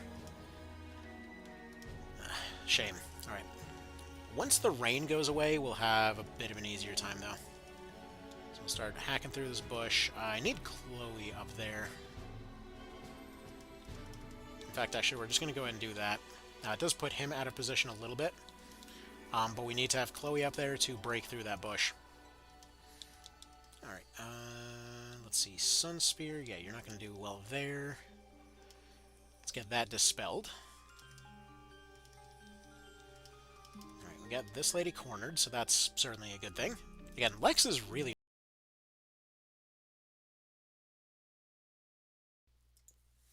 Alrighty, sorry about that. Yeah, we've been having some technical issues as far as that's concerned, which should hopefully be solved by tomorrow. Anyway, so there we go. Now the music's back, and we're living. Okay, let's do this thing. Did the audio crap out? Yeah, no, it's been a bit of an issue. Okay, so let's go have you go up here. Police is doing pretty good on the heavy armor front of things, so she should be nice and safe up here. Can probably throw out some decent numbers against some of these guys. At least train up her augments, worst case scenario. But let's see. Where was it? Does mine still resist healing in OV? No. Mine is actually going to be providing healing in One Vision. So basically, every issue that you've ever wanted fixed. Actually, what the hell am I doing? I was using her for squash. Why am I not using squash? Using squash here. So every issue that you ever wanted fixed in the official versions is going to be either working properly or vastly expanded in this version. Like, it's been in the works for like a decade, so it's had the time to cook and properly address all these things. So like mind and it doesn't resist healing. Instead, it properly scales with things like healcraft actually matter. Heal is actually truncated down to only two tiers of heal. And even a heal 1 can potentially heal a tank up to full, depending depending on a lot of different things. But yeah, like depending on your augments and healcrafts and Mother's Blessings and things like that. So like let's say something like the old Consecrate ability, rather than being a little bit iffy, instead not only consecrates stuff but also gives healcraft to everything in that area, which could be a nice little substitute for let's say something like Mother's Blessing, which only does it once. So in that case, you're essentially getting a vastly improved, like let's say 30-40% improvement to your healing multiple times over. Whereas, like, let's say we also have those cases where passives got worked into equipment. So instead of having to worry about whether or not your unit is useless because they didn't pick up Fortify or some nonsense, instead it would just be like, oh, they're wearing heavy armor, so they're well protected. Or, you know, they're like let's say they equip a different type of helmet that lets them see a little bit easier, and so they're going to be better at hitting their targets. But either way, there's always constantly trade-offs as you'd kind of expect, and it's just really good and satisfying and just very very refined is the thing. So this is why this version is many people's favorite. But yeah, the reasons why can oftentimes take a little bit of a second to explain because they are numerous, extremely numerous. Okay, let's see. Go ahead and stab that dude. Squash over in that direction. Like, for example, squash. Nobody ever used squash, and now it's a great way to break through obstacles. Stuff like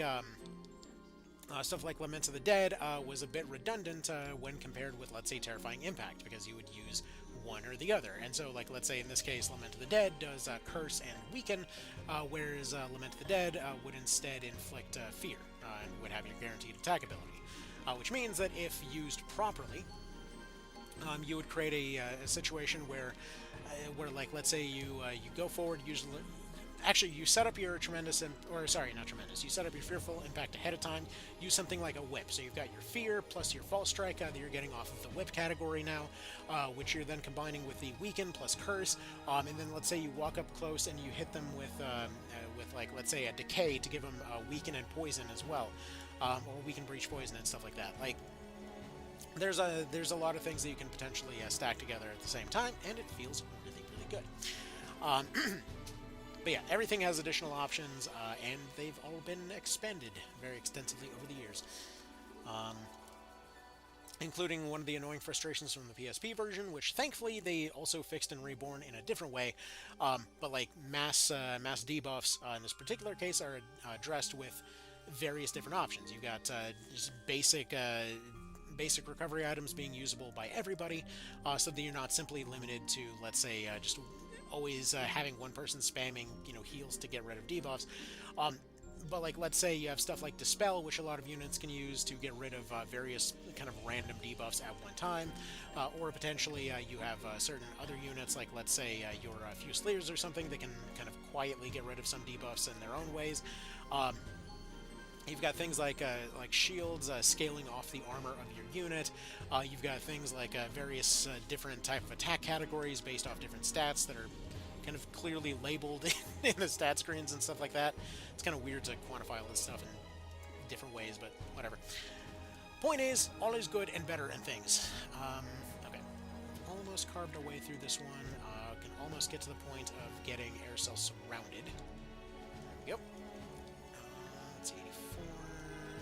Let's go ahead and attack from the side. Good.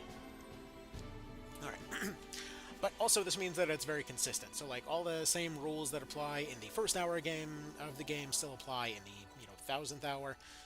So yeah, it's very comfortably consistent in that way. Also, just kind of skills go up better across the board. There's more logical use of skills across the board. Like the list just goes on and on and on, but we will be going to do a sort of a retrospective kind of deal. Probably end of the day today, like around nighttime-ish. We'll see. Because I would prefer to do some of these streams at nighttime so that I don't get out of my sort of third shift sleep schedule. Because that's definitely in danger of happening while not doing that for a few days. Okay. Let's get Stabify over there. Is anyone coming up? Just that one archer. Right. Perfect. Yeah, this is looking like it's actually pretty survivable. So we might actually make it to another stream of this. Go figure. Survival is a non-zero prospect. Very good to know. Uh-oh. And for that matter, it seems like the internet is having weird connection issues, so that's fun too! Everything's just gonna go completely haywire today, isn't it? Okay. So let me know if it gets disconnected again. We'll be probably wrapping it up within a fight or two here for that reason. Right. Let's go ahead and probably not do that. Just do more dispels to try to make our attacks more likely to land. Right. Othil goes over here. Saber in the back. Very close to wrapped up here. Ladius over that away, and shield over there. That might be enough to wrap it up. There it is. That's why I did it, because shields basically can't miss. Right. Now the aqueduct. Do we get wiped at the aqueduct? Should I have picked up more equipment? Yes. Certainly didn't, but certainly should have.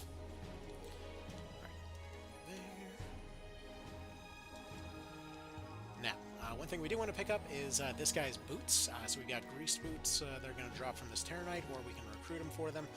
Either way, I like them shoes, so we're going to get them shoes. It's the greased boots percent run, I guess. Which actually is one of those other things. If you were anybody that missed, let's say, Knight of Lotus or SNES, that had those situations where you would end up picking up a piece of equipment earlier on to adjust your movement or whatever else, all of those options are here. So you do end up picking up a lot of those things early. You get earlier versions of your elemental weapons, you get earlier versions of movement items, you get earlier versions of spells that do more interesting things. Like, technically, we already have Draconics available over on our Angel Knight over here, but we're not using them right now. So you don't necessarily need double buffs as of yet, but later on we will. Alright. You head over in this direction. Actually, one of those other interesting dealies is the sort of system that we got going on here with the verses, where if you hit somebody with one element, they become weak to the opposite element. So let's say we hit him with Divine, he became a little bit weaker. I say a little bit, a lot weaker, to Dark, and vice versa. So why did I only attack with one sword there? I don't know. Let's go ahead and fix that. Alright. 2 swords, there we go. Alright. Berserker doing berserk stuff over in this direction. Probably want to get rid of that octopus, because that thing is terrifying. If it gets any of its abilities off. Let's see, is Windiverse anything to be afraid of? I don't know as of yet. I don't think so. I think we should be fine in that regard. I do want this Terranite gone, because I do want his shoes. One little short bow over there on him. That's what it was. I forgot to pick up the javelins. Oh well. Axe on Octopus. One Intimidate to hopefully prevent the Octopus from doing terrible things to everyone. Right. Probably not worth there. Denim Stern's coming up. He might be able to recruit our Terranite buddy over there. You go there. Hodger just kind of sits here, I suppose. That guy almost did what he always does, which is prevent a recruitment here. Like, this map hates recruiting. Alright, so here's what we do.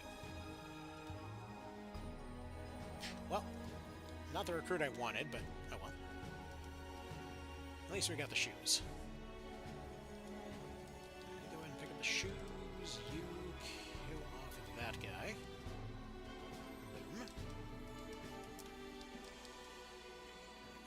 Nothing for Lex to do currently, so you just kind of sit there as moves. You pick up our fancy shoes.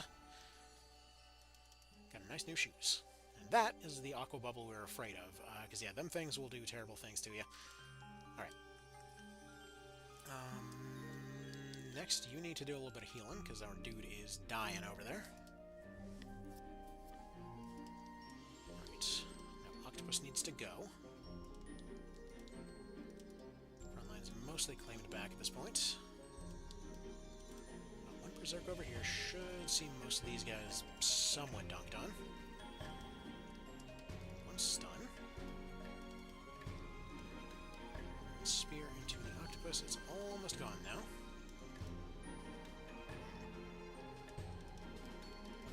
Alright, and no more Octopus. Well, at least no more of that particular Octopus. There's more Octopus, but that one is not here anymore.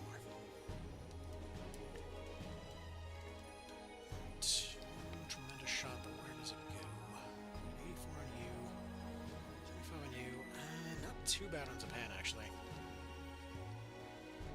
I feel like that one's probably the first one that I want gone.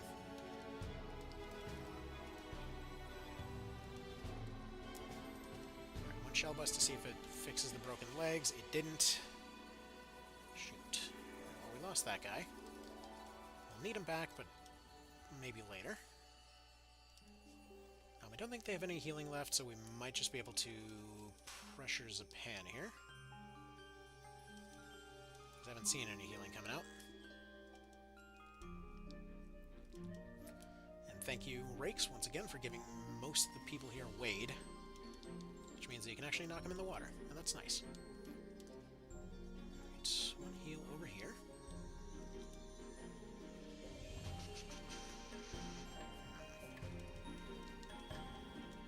Enough. It is not enough. Right. Well, I suppose go in this direction. It's not necessarily that killing off all the rest of these guys is going to help us that much, but it might. Right, one more shell bust to see if it gets around the broken legs, and that time it does. So you can break out of your shell, and that fixes your legs somehow. Right, one more guy down. No recruits on the pile so far. Bit of a shame, but not much we can do about that. Stab an octopus. And yeah, I think after this fight is gonna be time. What's the time here? 2? Yeah. It'll definitely be time.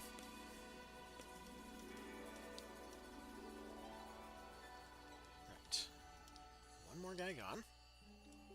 Or do we attempt a Vice and just get Thunder Dunked? It's tempting. I don't know, maybe. Maybe, I don't know. Oh, we're gonna go ahead and kind of save Chloe here. Go after this one. Lizard's almost gone. Let's see, can you do anything threatening? Somewhat. Yeah, leader units are a lot tougher in One Vision. But that's also why you end up keeping around a lot of what we typically call can opener units, which currently I don't have any of. Except for that one guy, who is currently napping in the water. So that's fun. Anyway, we'll go ahead and throw this guy back in the water at this point.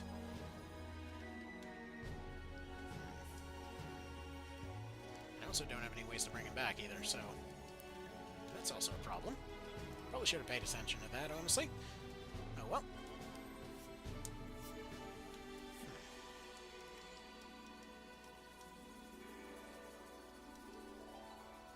More dual sword action over there.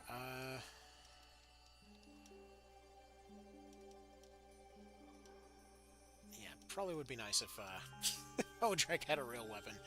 But currently, he does not.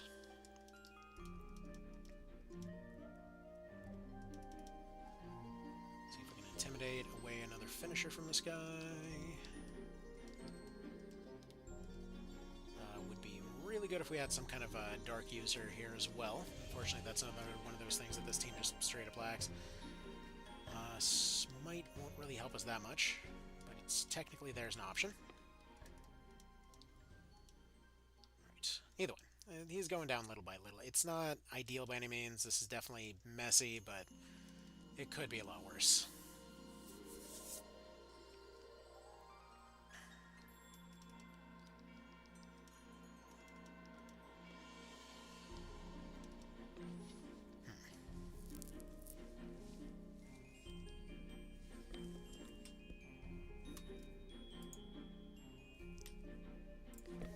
Sorry, I just had to check one thing real quick as far as whether or not the audio was messed up by any chance, or the video, rather, was messed up by any chance. Because it happened yesterday that the video was going on for a decently long time, and I didn't even notice that it was on a black screen, so... Fun stuff, fun stuff.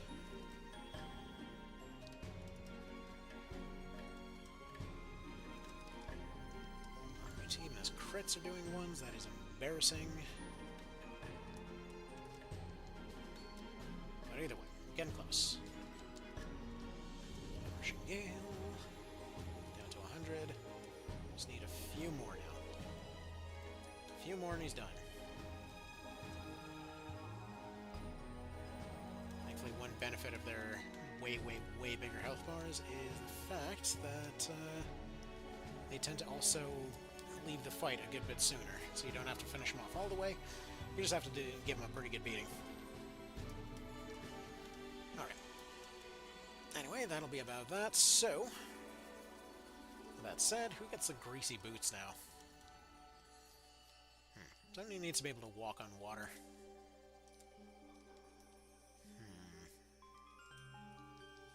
Well, this does give you resistance, so maybe he's the guy for the boots. It gives you better vitality. Like, the boots are interesting because they're something that doesn't really fall into a normal category. So they're like somewhere between leggings,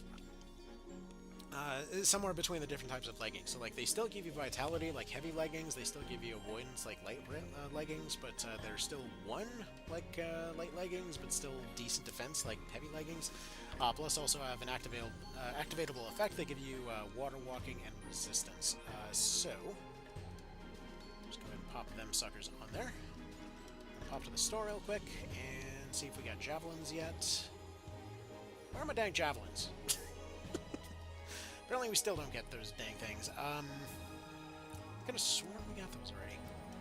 Oh well, anyway, I gotta get going though. That's about that for right now.